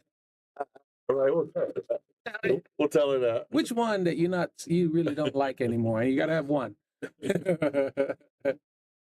That's neat. So she plays pool, obviously. She plays pool, yeah. She's going to be here. She's going to be taking pictures for our event as well on Sunday. Cool. She does photography. She does a lot of my flyers. Right. My flyers and stuff. So very good, very good. It's like what you said. You can't do it by yourself. You got to reach out to people. Like I said, I do it at a smaller scale, but what you're trying to do with your game is fantastic because you're getting all the pieces because you can't do it by yourself. No, you can't. And you get it out there. People doing the right thing. Like she can do the flyers. I can't. Yeah, You know what I mean? exactly. So it's perfect. There was I don't know if you read the book about or the story of I don't know if you guys ever about Henry Ford, the car. Yeah. So he had like 8th grade education, and then there was some times when these attorneys were trying to like discredit him on his capabilities, and then one of the guys were like, asking him something about his business. Like, do you know about this, boom, boom, boom, about this and all that? And then he says, I don't need to know that. He said, because I press a button and 10 people will come up and tell me the answer. So he's like, dude, that's what I hired the right people to do all that. I don't need to know all that. Yeah. So it's like, you don't waste your brain or the capacity and everything. What you need to get done. Makes a lot of sense. Yeah. I don't know nothing about production and about how to distribute content. But like even this, I don't know how to do these buttons. Brian and those guys set that up. They did that? Yeah, I don't do anything. I can't. Awesome. I can talk. I got an idea. Yeah, that's what I got. This is unbelievable. This setup here is really, really great. Yeah, the Sharkstream fire, right? Yeah. Let's hit a commercial real quick. Living Lights.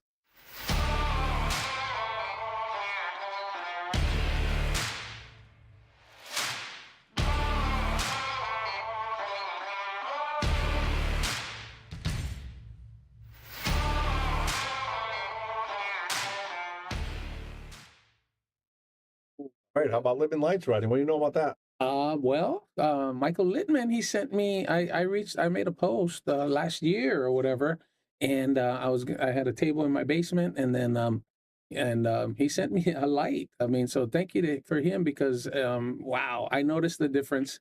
If you guys don't notice, the difference in lights. I don't know if I always thought it was because my astigmatism and, as you get older, whatever, I was sensitive to the brightness. So like the arena lights, they're real bright. So every time I'm looking at the balls, all I can see is the reflection on the balls. I don't like the arena lights at all. Yeah, I can't. It's so bright. I can't. It messes with me. Well, the Littman lights, they have that honeycomb diffuser, and it's so awesome because when I'm looking, it doesn't hurt your eyes or nothing. So I love this. And so when you see any of my posts, I was giving him props. And he never asked for nothing. He just sent me the lights. He said, "Here you go."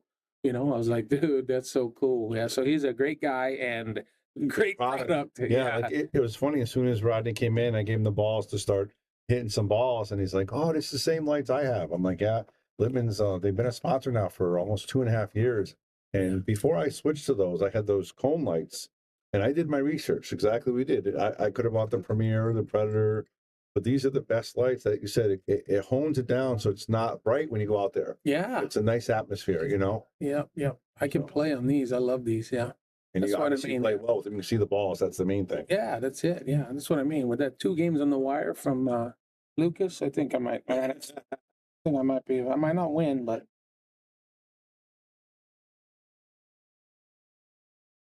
All right, guys, hit that share button. Got a good match going on. 4-4. Bobby and Rodney Rocket Morris in the booth giving you guys play-by-play. But hit that share button. We were just talking a little bit, and this match happened, and Rodney was nice enough to hang out with me. So you guys are pretty lucky here to get this awesome top pro, one of the best players in the world ever. And look at this shot here. So that pink is a 4, and then and that's the 5, the purple. Yeah. Okay. So this one here, you don't want to go backwards because the 7, 8 is blocking. So you got to go forward and come out there. But you want to stay high. See, put your arrow over here and right past the side. Wants to come right here. You want to come high because if you go lower, you're going to end up, look at the angle you're going to end up with if you go low. See it? The lower you hit on this rail. The harder angle. Yeah. See that? So you want to, and you don't want to play the speed and try to just come here because it's hard. So you want to pick that spot just past the side pocket because then you're going to be able to, tough with the bridge though. So, yeah. The good thing for him is as long as he gets around, that's tough. That's a hard shot with the bridge. Yeah. But he put the draw on it, like you said. I don't know what he was. No, he hit rail first. He overcut it. He hit rail first. That's what happened. See this shot here. He's got to go and draw around past the 7, between the side pocket and the 7, not towards the 8 side, the other side, because you get the angle the whole way. Oh, he's going into the 9. What's his shot? Look at this. I just missed it. You might get lucky though and have a shot. If you don't have a shot, then you just hit it full and play safe right there. Send the 4-4 rails or something. Oh no, he went. I call that off the air. He went off the air. It's hard because you try to commentate on his thing, and you're halfway done with your sentence, and he shot 4 shots already. Yeah, Brian can contest to that. Brian kicking chicken. He's in here, and when Sean and he plays, he just you can't even. Bobby Hunt will say one thing, and he's already shot. He's already shot. Yeah. It's just the way he plays, but when he gets in a groove, he can fire. It's just really smooth.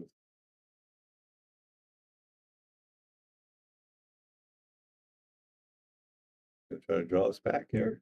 Yeah.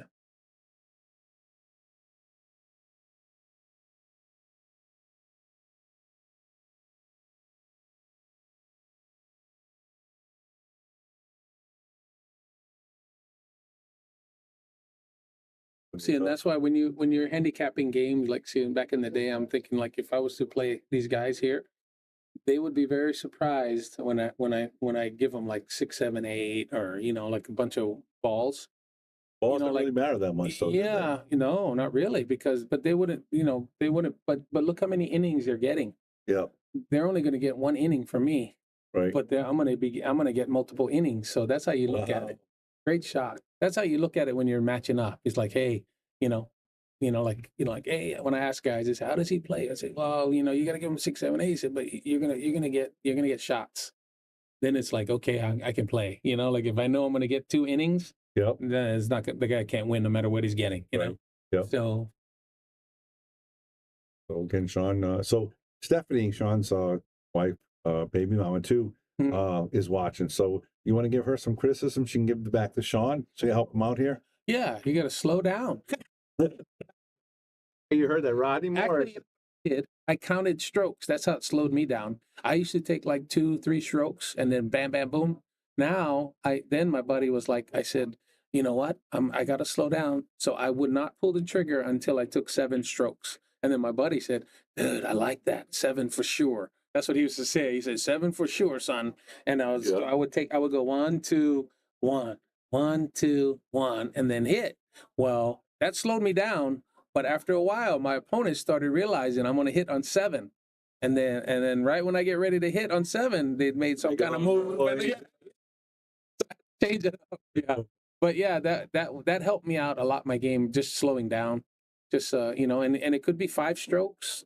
It could be, you know, whatever it is, right? Like I said, I replayed the bank, and before I came back with the bank, he already got the 7. Yeah, yeah. And I shoot fast too, so it's tough for me too. But yeah. This is real tough. He's nice and straight.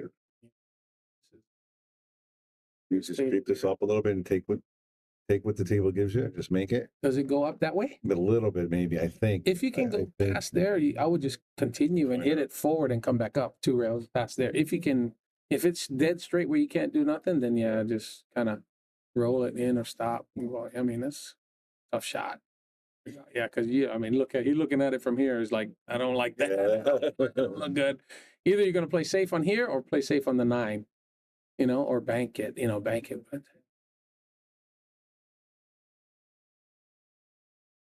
least that time he's got his finger right out on the bridge. Yeah, that was a tough one. He played safe anyway, though. Look at it. No, almost. Juan's favor to get out here. But yeah, I can't wait for you to hit some balls on this table. You'll see it's not a. Well, yeah, don't look. Yeah. It doesn't have the HR. It's because they don't make HR in gray, so it's just a regular 860. Yeah. Ooh, that was a great shot. Yeah, he's got a great score. Really good shot.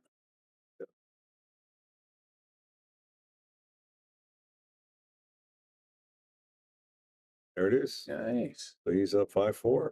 You can tell he's a better player. Yeah. Yeah, I can tell. Yeah. So you're saying if he slowed down, if he did the 7 roll, he'd probably be a 730, 7 right away. But then he's not going to be able to play in that 650 and unders.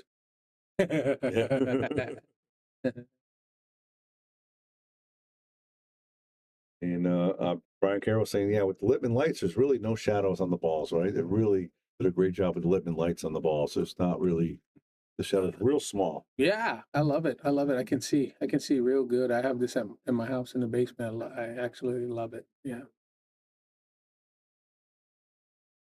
Oh, they're using the magic rack, so it's good making balls.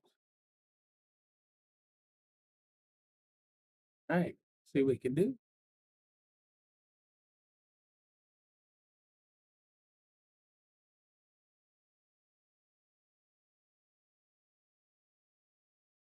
For the bank, maybe.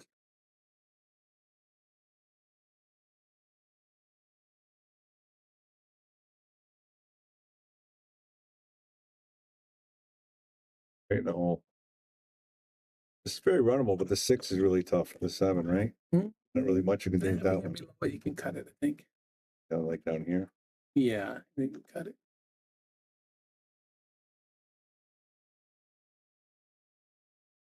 So you're in South Carolina now? Georgia. I live in Georgia. Georgia. Rome, Georgia. Yeah. Oh, you guys got a little snow a little while ago, right? Yeah. How crazy is that? Yeah, we had like a foot of snow or something. That's like shut you guys down. Everything, yeah, just the thought of it. They just talked about, hey, maybe we might have snow. Okay, no school for nobody, and everybody goes home. Yeah. Yeah, it was crazy. People were in Atlanta. The guys were showing the videos on the local news. Guys were like flying down on the highway, on the streets in the snow because they love just playing in the snow. It's like these guys are crazy. Yeah, that was nuts. And that was in South. We were north and we didn't get as much. The South had all the snow. Yeah. That was crazy. Yeah, it's weird because like we always get the snow, but it somehow went south of us. Yeah. Doesn't make any sense. Yeah. Tough shot here. Go long view. This one, I'm definitely just rolling in and coming off the rail, just leveling off. I almost shoot it like that. It's tough. Made it tougher, you know. Yeah, when those 4-inch pockets, man, if you don't hit them perfect, The with the draw. speed, yeah. The hard speed makes the pockets, yeah. When you're shooting, you guys ever watch Efren play? You never see him shoot a ball 100 miles an hour. Never. Everything is Never. rolling it because you're maximizing the size of the pocket. It makes it bigger when it's going slower. You can miss it by more and still falls in.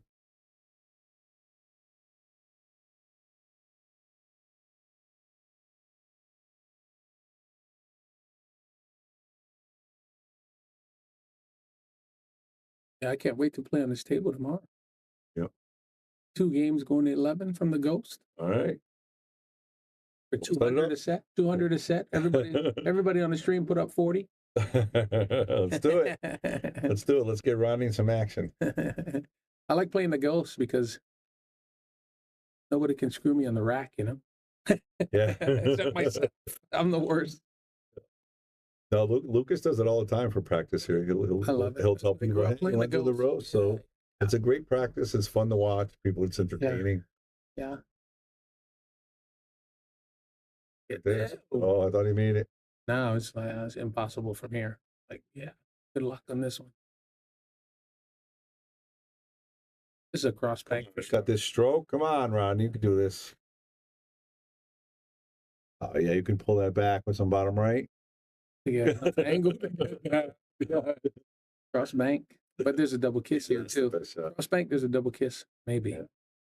Oh, if you just play to miss it, then you're good. But you gotta call it though. You gotta call those. You gotta call it. Doesn't. Oh, is that what he did? Did he call it? No, he didn't call it. But if you're hitting it like that, you gotta call the ball because you know you're gonna hit it into the line. You gotta call it just in case. No, it's his choice. He can either. It's like a push. No, he keeps shooting. He keeps shooting. Oh, he can't give it back. He just only if it's just the 9 ball, then you can cycle push out. Okay. But if any other ball, it counts. Kind of a weird rule. I might change that pretty soon. That's the only rule I'm not 100% with.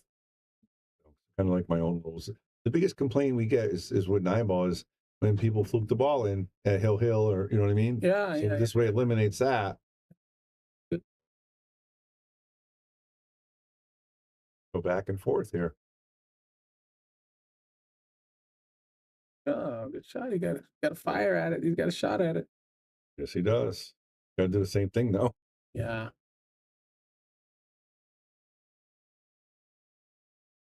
Good shot. Wow.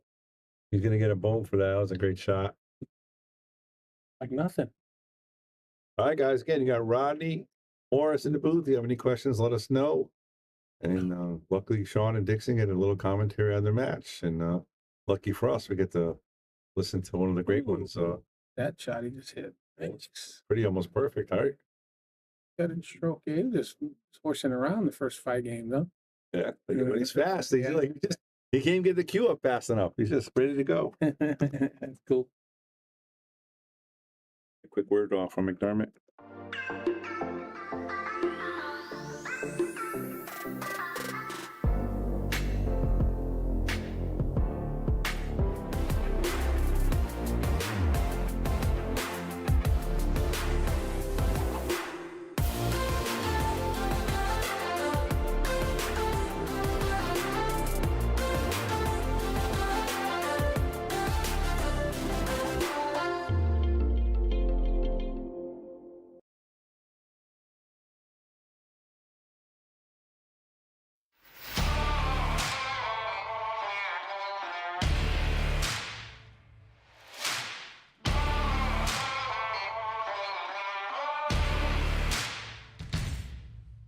All right, here we go. Breaking from the side rail.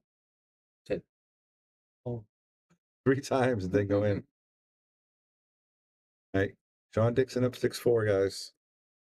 There was at least 50 times this set that I thought somebody was going to play safe, but they never did. Play no safe. Oh, wow. They did one. Yeah, that one. Played a safe. My buddy Vinny says, I asked this earlier, but for the people that just joined us, who was your toughest opponent? Ooh, I mean, Johnny Archer was always the toughest trying to beat because it was growing up.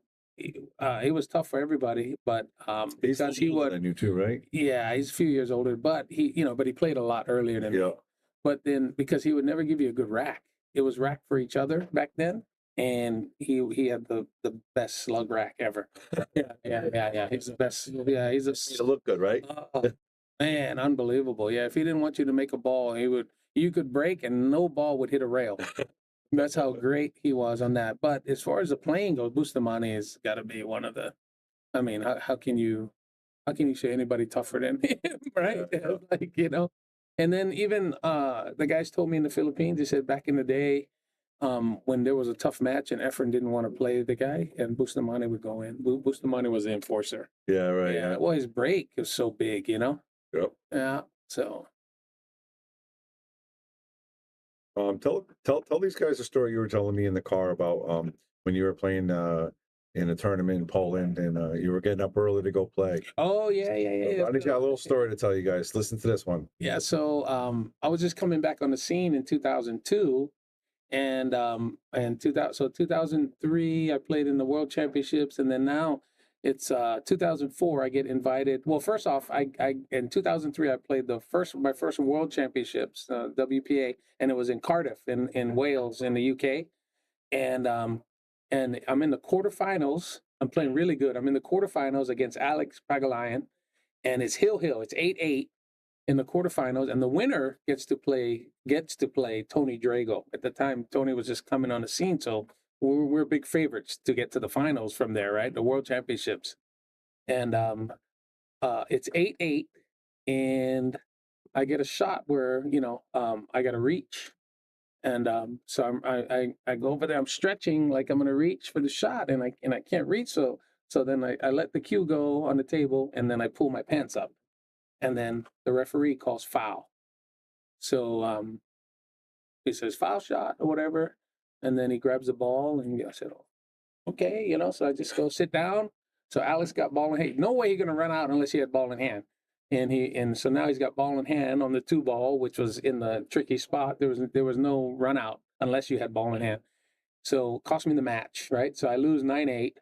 And then after the match, I told Nigel Reese, who was we became buddies afterwards, but I didn't know him at the time. And I said, Nigel, what was the foul? And then he says, you can't let go of the cue stick on the table. It's a measuring device. So I didn't know. I'm from Hawaii. We could climb the table, do whatever we wanted. So we didn't have object ball fouls, just cue ball fouls. I grew up. So I was like, oh, okay. I didn't even know that. So then Alex he beats Tony Drago, makes it to the finals, and he loses to Thorsten Homan in the finals. Thorsten came on the scene. Well, I had bet 10 pounds, which was like $25 at the time, on Thorsten, because my buddy told me that he was 1,000 to 1 on odds. So Thorsten Homan he was 1,000 to 1. You know why? Because he never played in any tournament. You know why? Because he was in Germany in the military for 4 years, and all he did was play pool. So he was really good, but he didn't play no events. Yeah, right. So, mistake the sport guys made, the sports book, but you could only bet, the most you could bet at the 1,000 to 1 was 10 pounds, in the British pounds. So we made money, doing that. And they never did make that mistake again, by the way. So obviously Thorsten won, right? Yeah, Thorsten wins so now well, because of they liked my play and my attitude and the way I played, Sharon Tokley, who was running everything for Matchroom at the time, she says, Rodney, we have a tournament coming up in October. It's the first one we're doing in Poland. It's called the World Pool League. So she's like, we want to invite you. There's only 8 players invited. And it's, so I'm like, oh, okay, perfect. Thank you. And so I want to play. So I go to Poland, and there's no pool in Poland at this time. Nobody's playing, 2004. And so we go there, and it's a round robin. So you play everybody once. 7 matches, race to 7, and it's the top 4 records advance to the semifinals, in a single elimination.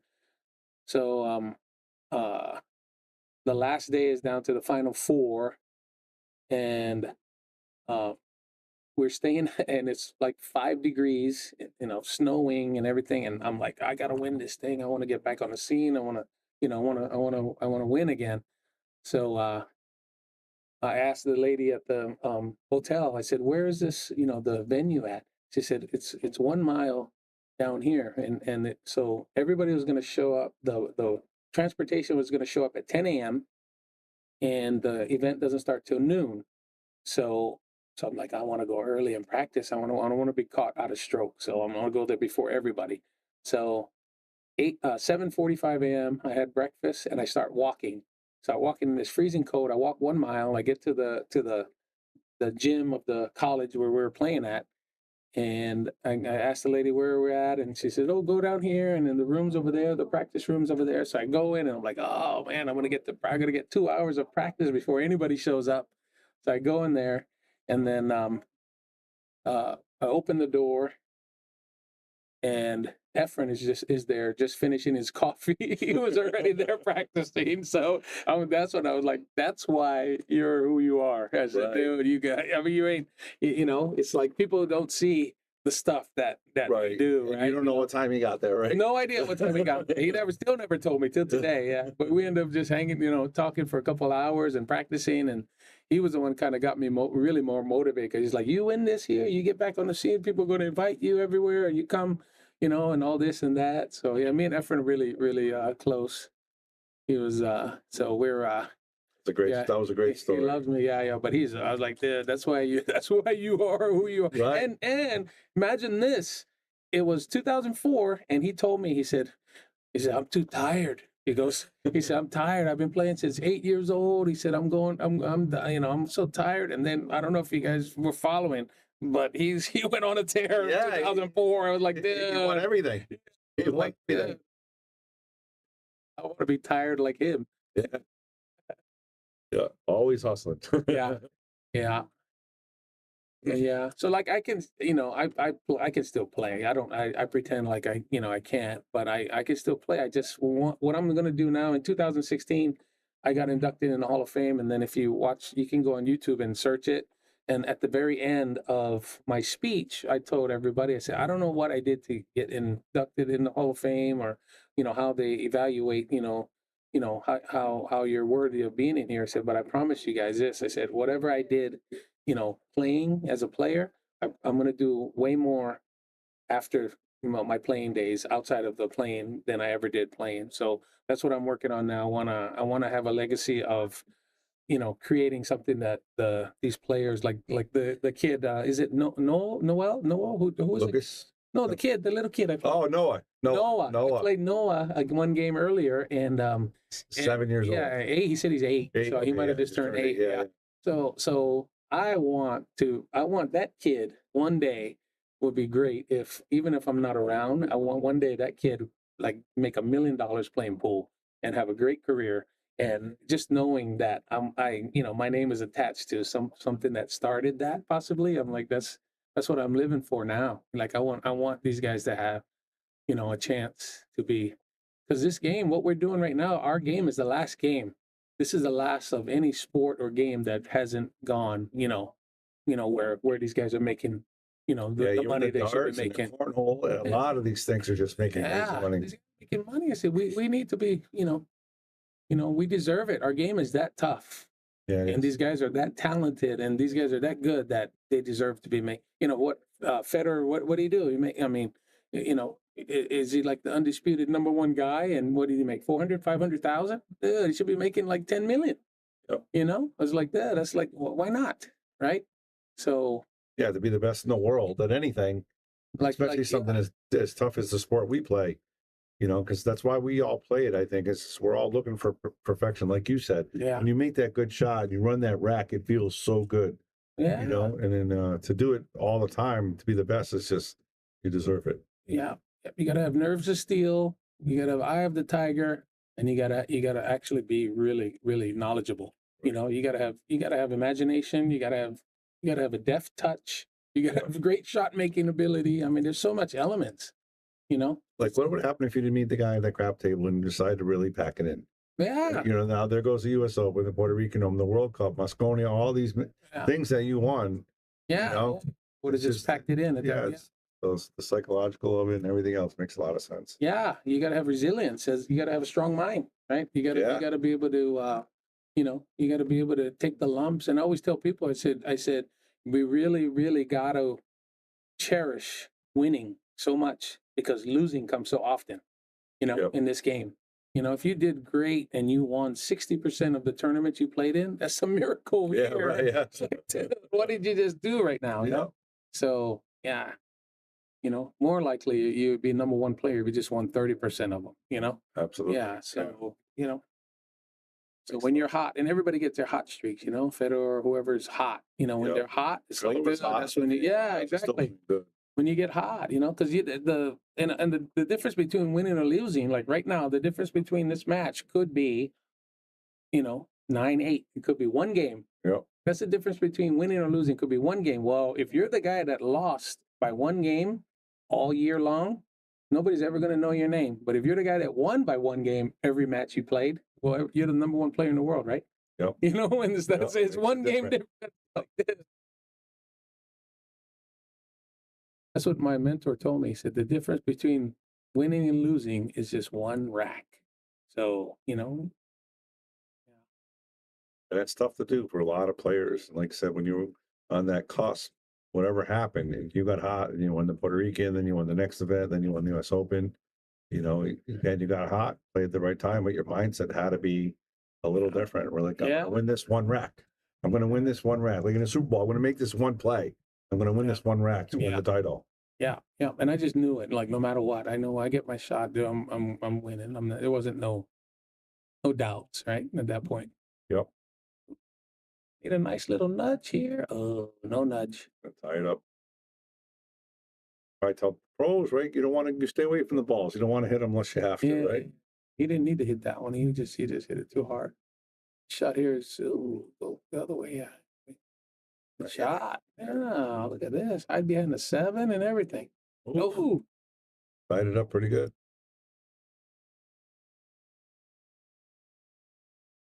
Five.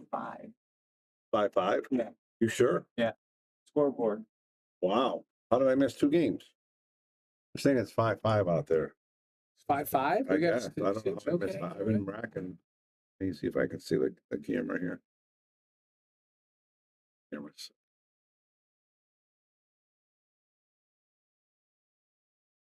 That got there.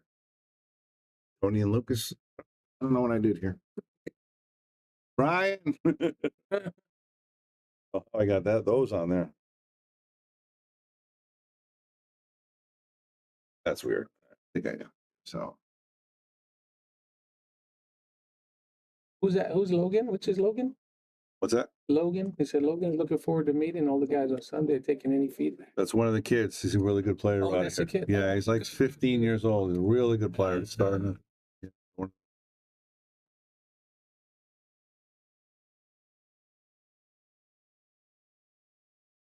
That there. Oh no. So there it is. So the Tony and Lucas were playing one pocket here. Oh, and Tony they get rid of that. Oh, really? Yeah. Who won that? Lucas got killed, and then Tony beat him in 9-ball too. Oh. Yeah, they played both. It was an exhibition, a little bit of money on the side, nothing crazy. Tony, do you play one pocket at all? I mean, I don't. Not at all, right? I don't. But I mean, sounds like I could play Lucas one pocket. No, I can't. I don't. Only one move I know. That's 8 and it? out. That's the only move That's it? I know. Yeah. But if you don't give me a shot, then I look like I don't know what the heck I'm doing. I would love to learn the game, though. I'd have to invite Nick Varner over to my house one day, teach me all the moves or something. I know he was an all-time great, right? Yeah, and or Shannon Dalton or somebody, who knows? Yeah. So when you came up, who was the best player? So listen to this one. How's this? Another thing, you can search the 1996 U.S. Open 9-ball with me and Efren and listen to the commentary because so Steve Miserak he's my favorite player of all time. Yep. He was a good friend of ours, you know, and he used to always come to Hawaii and all that. And people don't know he was also the richest pool player. He signed a $40 million contract with Kmart for those Kmart Cues. He was the first one. 40 million. Cues. 40 million. That was 40 million. Wow. He was the first one that did all that China stuff with the Cues. Yeah. So so Miz used to come all the time. He was really good friends. So he was commentating. He used to do the commercials too, right? Yeah, the Miller Lite. Yeah, and all that. Yeah, he got famous. That's what Earl Strickland does that shot. And he gives a tribute to Steve Miserak for that shot, the Miller Lite shot. Yeah, he lifts the bottle up and Yeah. Like 200 something tries, 195 tries or something. Yeah. But so he's doing so when I first started, the guys that I wanted to be like was Efren Reyes and Earl Strickland. And the commentary on Steve Miserak says, and I didn't know it till later when I watched the replay, 20 years later, he's commenting and he's like, yeah, he said, this kid's got the goods. He said he's got the power of Earl Strickland and the finesse of Efren Reyes. That's what he said. Wow. I was like, That's I'm fantastic, done. right? I'm done after that. Yeah, I was like, oh, what? I mean, how do you? What do you hear that during your match? You might have been done. Move. And then after the thing, I do an interview. He interviews me, and then he's talking, and then I said, "Well, it just feels good to be in my prime." I said it, and then Steve goes, "Kid, you ain't even started your prime yet."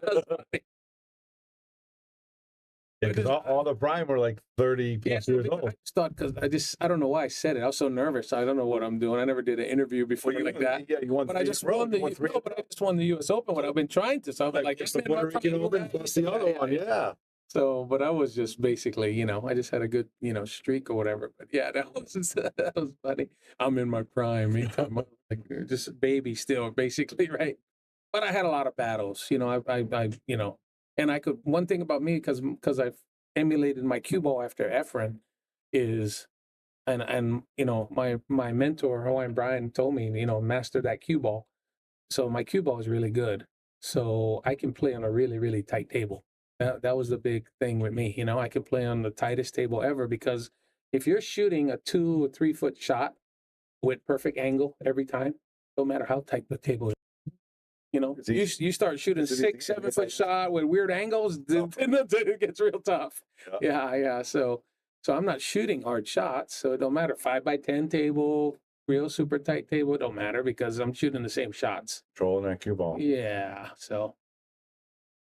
Yeah, and after, like you said, I don't think I've ever seen him hit the ball hard ever. Me too. Yeah. Just cut the ball, cut and run, basically. Don't have to power nothing. Yeah. And we see you a lot on the road now, right? You've been traveling with Earl and Johnny, or Earl and Mike. I do a lot of teaching and stuff, clinics on my own. I know a lot of people all over the place, but yeah, I've been kind of this last month or so. I've been filling in for Efren because he called in sick or got hurt or whatever from his trip. So I've been kind of filling in for some places, for this last one in Flint, Michigan, out there at Grindstone. They're really James they were really, really in Flint, Michigan. They were really, really happy that I was there, because it kind of like, helped them save the event. It was for sure. It was really cool that I could be, part, and I know them, and they're really great people. So it was really cool.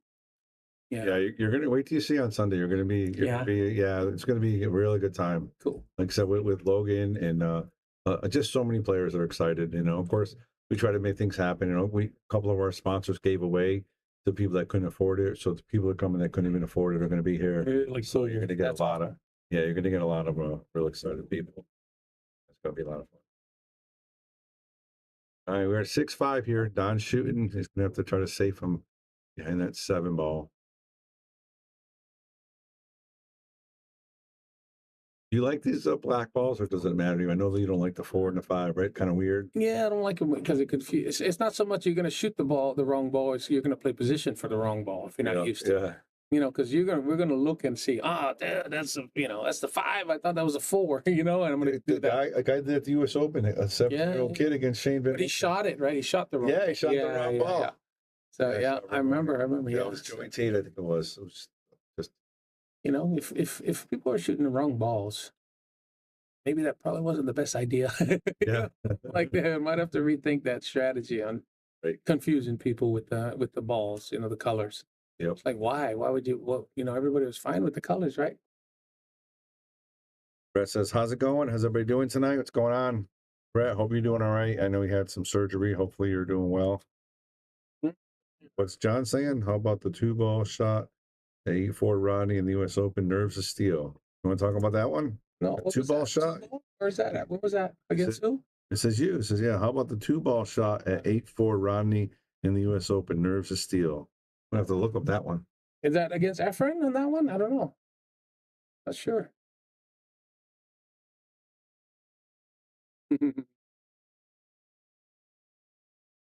I shot one shot. You got to ask Scott Frost if you guys come here. Oh, 90. Okay, I got to look back now. I got to. Johnny used to tell me he said, go look at, before you get ready for a big match, go look at like your, some matches that you played good in, and it kind of helps you get pumped up. So but I never did that. I was like, yeah, but that'd be neat to check out something, I just get disappointed because I had hair back then. I'm like, dude, I every time I watch an old match, I'm like, damn, where did my hair go?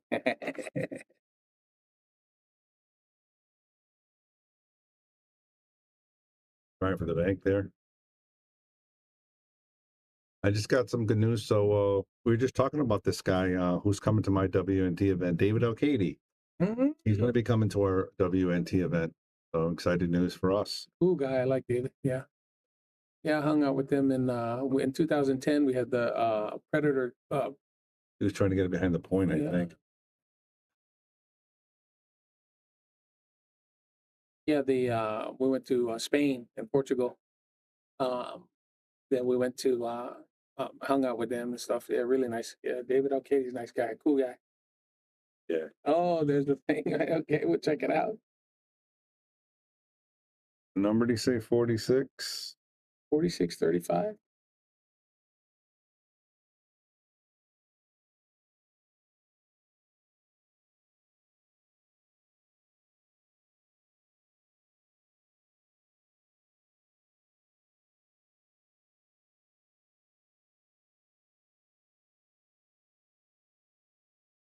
This is the shot right here. Uh-huh.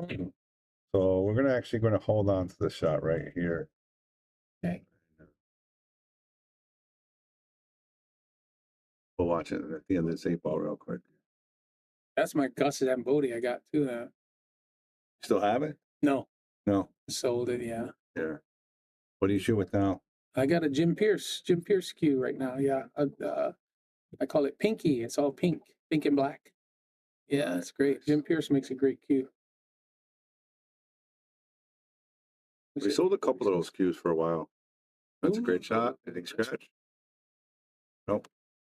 So he's got 7.5. We're going to give you guys a quick commercial.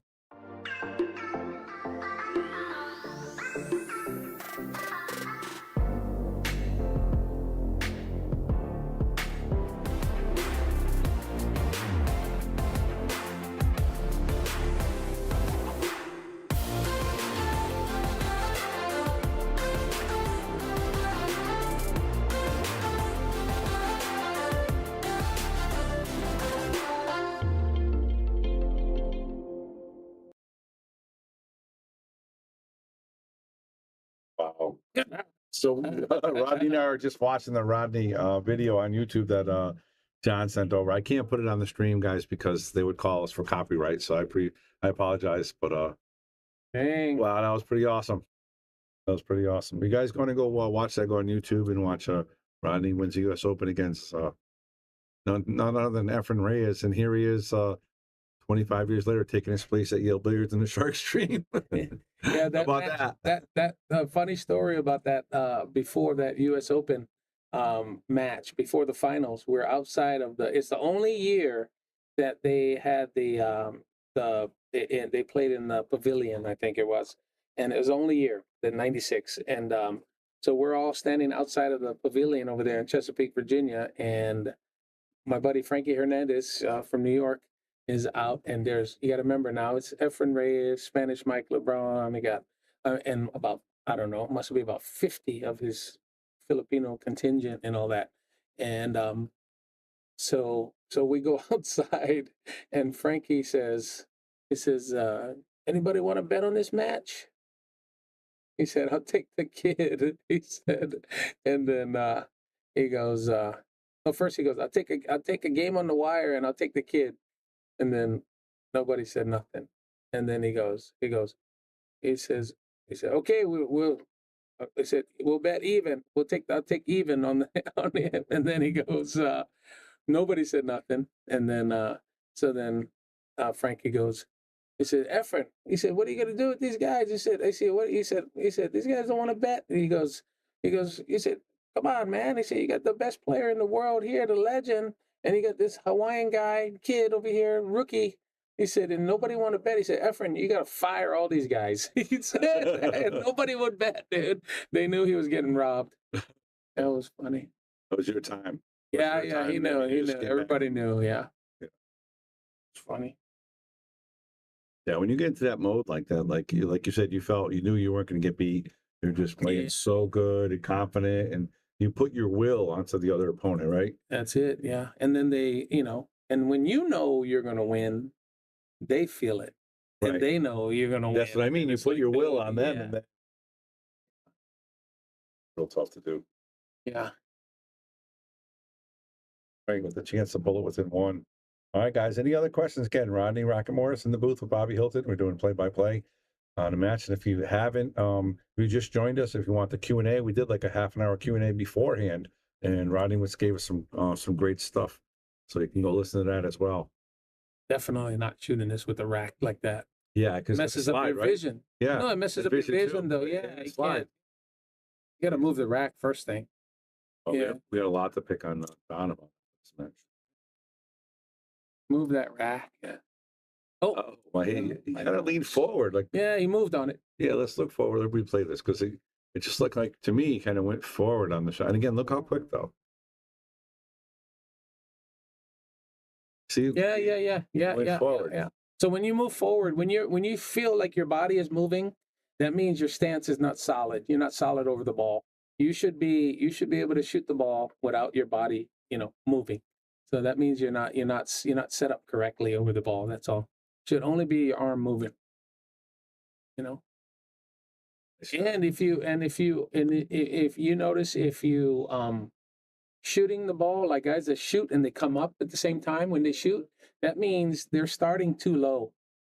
They should be already up a little higher, just a little higher, not a lot, just a little bit. Because right when you get to shoot, that means your body is telling you you're uncomfortable. So you want to come up right away, because as you shoot, it's getting out of that uncomfortable position. So if you're a little bit higher, you're going to shoot and see it's not going to come up, right? Because I'm already in the spot where I need to be. So that's a big one. Yeah. And he says, Rodney, everybody who appears in the Sharkstream plays great in the next tournament. They win. So bet heavy on yourself. I'm going to Vegas at the end of the month, but I'm debating because I don't want to play in the BCA. Well, it's race to 4, alternate sets. 3 to 5, right? Yeah, I'm like, race to 4. And you get to a spot shot. Yeah, I'm like, ugh. So I don't know. Next one is probably be April in the Wyoming Open Saratoga event. So I'll be winning that then. Now Shane's gonna be there, so it's good to know that I'm gonna beat Shane. I'm gonna let him know. Absolutely. I'm gonna let him know, dude. Federer was here in January. He won everything he played in. He was here January last year. He won everything after that week. I got the Sharkstream blessing already, dude. Nice. He won everything. See? Now I can sleep. I can sleep good. I know, and I'm going on this hot streak coming up. Nice. Nice. He makes the ball on the break, leaves himself a long bank here, or safety. Probably safety is the right move. I don't think he can get by the 2 anyway, so.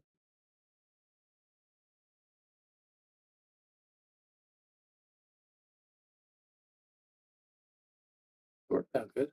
Yeah. Tough to get by that point side.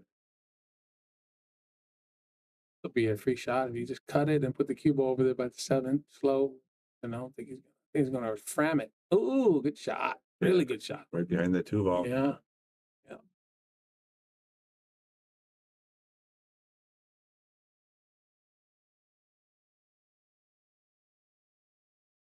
Got a pretty good angle there to kick that in, I think.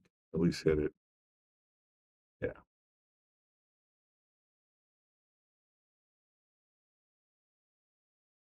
And they play race. Is all of them race to 9 when they play the challenge? Yeah, we have two lists. So we call it a pro list, which is pretty much Fargo 525 and higher. And I don't know if that was going to scratch. I don't know. Yeah, he thought it was. The ball. Oh, he touched it. Oh, he did it move? Yeah, Oh, he hit it. He hit it. oh, wow. Yeah, it's all right though. So yeah, we have 70 people, and it's a race to 9. So everybody knows their place because you have a number, your pecking order. So you know what's the line is coming. Who's playing next after this? yes, Okay. yes. So like the board out there, I'll show it to you. Lucas on top, then we have the people underneath them, and you play one spot at a time to try to get to the top. The ladder system. So now, if you're at the very top, no, you don't get to play. You get to play the second place player after he plays the third place. So whoever wins between 2 and 3 is going to play with a shot at the title. But you got to wait till all the 70 2 weeks. They have 2 weeks to play. So you got to get them to, With the computer, all done by the computer. So once you put your score in, you have 2 weeks from that day to schedule your match. So it's a bang system. Ooh, okay. So Lucas was number 3 for a while. He lost it, flipping, and then he came back and took the title back. Later on, when you guys when you learn my game, you can put one of the cool things that some of my friends are doing around the country. They're doing week-long tournaments. So instead of doing a weekly tournament, you do a tournament where because it's all offense. Anybody can come anytime and shoot their frame and their score. So you play your round, but now you don't have to wait till anyone. Let's say, hey, you want to come over here? So at 3 o'clock, I can do mine. You punt. So now you as many people can enter as they want, and it starts, let's say, Monday at noon, and it ends the next Monday at noon. And then it's a weekly tournament, and anybody can enter at any time and play their match. They have a week to play their match. And then the money, as many people as enter, is how much money gets in the pot. So it's handicapped or no? However you want to do it, you can do it. But everybody will be learning the game. So you just make it how you want in the beginning, right? You can. When I show you the game tomorrow, then you can kind of get an idea of I got a gist of it. Because it's just like you're going bowling, and then you're gonna shoot your 10 frames, and then whatever score you shoot. You just did it again. Because I don't know if that was scratch. I know. Yeah, but whatever you shoot, that's your score, and then maybe you can do. Everybody gets 2 rounds. We used to play take your highest score back in the day. The Billiards or whatever. Rack 10 balls, you break, but it's an open break, so the break means nothing, and then you keep track just like bowling. So if you get a spare, you get a spare. If you run them all, you get a strike. If you break 2, you get 2. Yeah. The highest score you get is 300, obviously. Yeah. I know. Remember that game? That was a lady out of Washington, I think, came up with that. Yeah. But this one is a little different. The scoring is a little different. Yeah. And it's so there's a little bit more going on. A little bit more. Yeah, absolutely. Going on. It's not just regular 10 ball. Yeah. Right. Ooh, that's tough shot. He's right-handed. I would have put it right here. Yeah, I would put it close, right? Yeah, I would come over here and put some stroke on it. Yeah, I would have been right there. But look at this. You might get over there. Oh, perfect. Dude, How about that? So what do we know? What do we know? This is how you get perfect on 7 ball. Avoid the side pocket. Get the speed. Just make it a 4-foot shot instead of a 1-foot shot, and then take a lot of angle and pound it in. Yeah. Nice. Now let's see. This is the shot he's going to slow roll where he should pound. Right. A little stroke, get around. Yeah, see, he's going to... between. Because now he's going to end up here, and now I don't like this. But, I mean, better than you get first shot at it. But still, see, if he hit that harder, he would have came back around. Yep. I like that 3 shot. rails. Yeah, but now Got to avoid the points in this corner pocket. It's a big one here. 7-6, 8-6, or 6-6. I mean 7-7. Yep. So let's see. See, this is where that index finger needs to come way over on the right. It's on the left still, and the thumb is under the cue. It should be on the side of it. The rails. Yeah, I do it too. That's the way I do it too. Oh, you got it down. Woo! Move him up. Word from Solato. Solato is the world's premier pool community. Playing your friends has never been more fun. Raise the bar with Solato so regular practice can become real pressure. With monthly prizes and cash payouts, Solato brings pool to the people. You can even submit match results to Fargo Rate through Solato if you want, but you don't have to. Your race, your place. Make your matches count with Solato. Download now and get started. No minimum play per month. 8, 9, 10 ball. You choose. It all counts.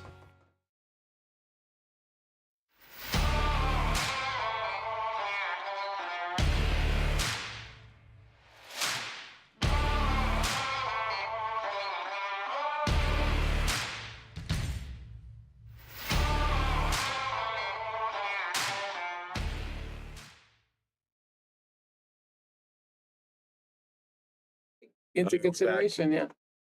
Yeah. Just in time to get the break. We're up 7-7, race to 2. Anybody's game. And Sean gave a couple ones early, and Don took advantage of it. And now it's anybody's game. And Sean's got to get over that a bit now, right? To win these last 2 games here. Yeah.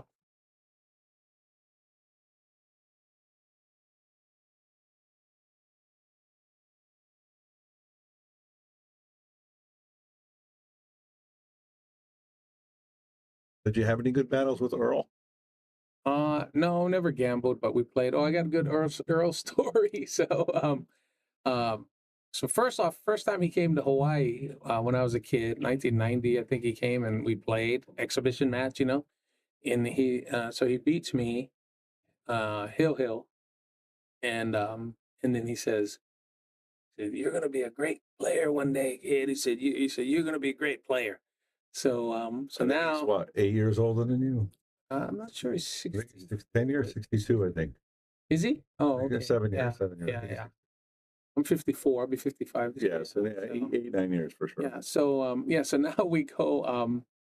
Now the next year we're playing him in a tournament. He beats me, Hill, and then he was like, "You're gonna be a great player, man." He said, "You play so good," and all this and that, and so this goes on for 10 matches in a row. The first 10 times I played him, he beat me, Hill. Yeah. The first 10 times he beats me, Hill, in the tournaments, and every single time he says the same thing to you. I said, "You're going to be a great player." He said, and then finally, the 11th time I beat him, and then he goes, "You lucky son of a..."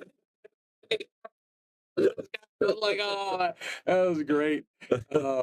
Buddy, yeah. That's typical Earl, right? Yeah, that was great. Yeah. But there's many times, so when people always talk about, players and who's the best and this and that, I just think about to myself what these players have told me, over the years. And Earl, there's been multiple times that he's told me, they say, I don't belong on the same table as you. He's told me. So yeah. I don't care what anybody else thinks. I know what that guy told me. You know what I mean? So that's how I look back. Even like before I got inducted in the Hall of Fame, I was like, I used to tell people, I said, I don't need to be in the Hall of Fame. I said, because I look over there, all the guys in the Hall of Fame, like I robbed him. And then when I got inducted, I'm like, oh, this is the greatest thing ever. When I wasn't gonna get in, I was yeah. See you later, Noah. Take care. Can you come in? Yeah, you want to come in? What do you want to say? You want to watch some pool? Only for a second. You can't stay long. We got to finish this matchup. So Noah, how was your match against the great guy Rodney Morris here? Think. Yeah. Good try. I end up making the last 9-ball shot, a 4-railer, barely got in. You can go back and watch it, Noah, on the stream. Put it on the stream. We got to get back to work. We got to get out. All right, buddy. I'll see you later. Oh, Sunday. Sunday or what? Be here next Friday. Oh, all right. Nice meeting you, buddy. Keep playing. Next time I see you, you're going to be on tour. Cute, that boy. That's Noah Biscay or my buddy Nick and Jen's son. Oh, nice shot right there by Dixon. Great shot. And you're going to stroke this? Get that loose stroke, right? You just look at that stroke that he fired out. I want to go to the replay, but I know I'll miss it. Yeah, exactly. Dude, and then he does that. He'll go to the other side. Yeah. The other side was to go away from the ball. Yeah. Just come over here. Yeah. Hey. Oh, he made it too. Look at this guy. He does. That's a great shot. We were just talking about that shot earlier. All right, he's on the hill. John needs 1. Don needs 2. Anybody's game. I don't know. I swear, dude. You don't know if he's messing around or if he's really trying. Because he's stuff that's how he plays. That's normal. That's normal. Yeah, that's how he plays, man. Like that. For sure. Like it. All right, guys. We got if there was somebody on the hill, so we got to throw away a subscriber. Got to get the subscriber. Andy Gow donates subscriptions to people, so somebody's going to win a subscription here. All right, we're going to give it away in a few seconds here. Thank you, Vinny. Like I said, we're very lucky to have Rodney Morris in the booth with us. A very special treat for us. Easy game. Easy game, right? Yeah. So the in 19, I want to say, oh yeah. So 2000 and Wow. You fired that one off. in 2002, my vision started going bad. Like I couldn't see anymore, so I got LASIK, and LASIK was great. I could see again like when I was young, and I got and that lasted until 2013, right after I won the U.S. Open 10 ball when I beat Dennis Arcolo in the finals after he had me 9-2. After that, I started seeing my vision going down again. And then 2020, I tried to do it again, you know, the PRK or whatever, and it didn't work. So my vision is horrible again. But and I just didn't feel like it was you know, worth it to do anything else, you know. And my eyes are not bad enough where I need the cataracts and all that stuff. So I'm stuck in between. They're blurry. They're not good, but they're not bad enough to where I can do anything about it. So I'm stuck in between there. But I got contacts, and they make my eyes. I got dry eyes too from the LASIK, so it's like, yeah, it's tough. So I got like 2 boxes of contact lenses. I never even open them because I know what it's gonna feel like. It's gonna be like too miserable. I don't even use them. So when I play now, it's just, yeah, I can't really see. It's just guessing all the time. Play on feel. That's it. Play on feel. Ball in hand. Congratulations to Gilbert Rogers. He won a subscription to the Sharkstream, courtesy of Andy Gow. So congratulations, Gilbert. Make sure you sign up and begin a member. You can be able to watch the match tomorrow or Sunday with all the 4 pros and also the Jason shot. Oh, there it is. Sean wins with a combo. And great shot. Let's look at this combo again here. Check out this combo. Oh, he shot that combo? He fired it in. Oh, yeah. Yeah. No, Lock 10. He made the pocket 18 inches when he hit it so hard. That's great. Good shooting, man. Hey, all right, guys. Thank you guys very much. Appreciate it, Rodney. Thank you very much for joining us. What do you got? You know, I've seen my buddy. He's a good friend. I might be a little biased, but Mika Immonen was best shot maker I ever seen. Miko's, yeah, dude, that guy. I seen him go to the Philippines. This was over 20 years ago. I watched it because I was with him every step of the way, and he played the best I ever seen a human play. Bustamante had him like 9-2. Then Efren had him like 7-0 in the finals. This was semifinal in Philippines with that hostile crowd, and Mika came with the most incredible shots I ever seen in my life. Dude, and everybody says, even who was it? Even Johnny Archer used to say. Imagine Johnny Archer saying this every time Mika would beat him. The only thing he could say was like, "That straight shooting motherfucker." He's like, that's he can't say nothing. The guy just shoots so straight. Just make balls, right? Just make balls. Miko's so straight shooter, dude. Yep. Yeah, that was the best. He's the best I've seen. So. And then it's different because, we were all breaking them hard and power breaking and running out back then. Now it's cut break and cue balls going 85 rails. It's like, dude, I don't know. Yeah, it's a little different game right now. So I call it European pool. We're playing European pool right now. All right, guys. Again, congratulations to Sean Dixon and this man right here, Rodney Morris. Thank you very much for joining us all afternoon. Yeah.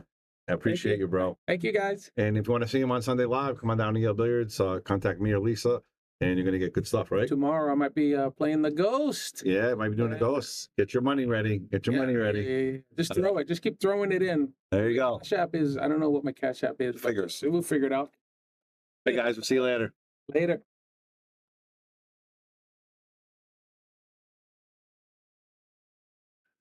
I'm going to give a shout out to all of our sponsors. We've got Greater New Haven APA, Sigmaware, Tommy Supplies, Mabel's Tables, NM Billiards, Dynamic Power Wash, Pool Table Magic, Simonis Cloth, of course, the Sharkstream and Yale Billiards, Andy Gow, Support Pool, Share, and Donate, Solato, Mark Anthony Home Improvement, WR Magic Carbon Cleaners, McDermott, Taom Billiards, Vacules, Aramith, Master Billiards, K. Morgan Commercial Painting, Jacoby Custom Cues, and Harriman Real Estate. Don't forget, folks, without you, there is no us.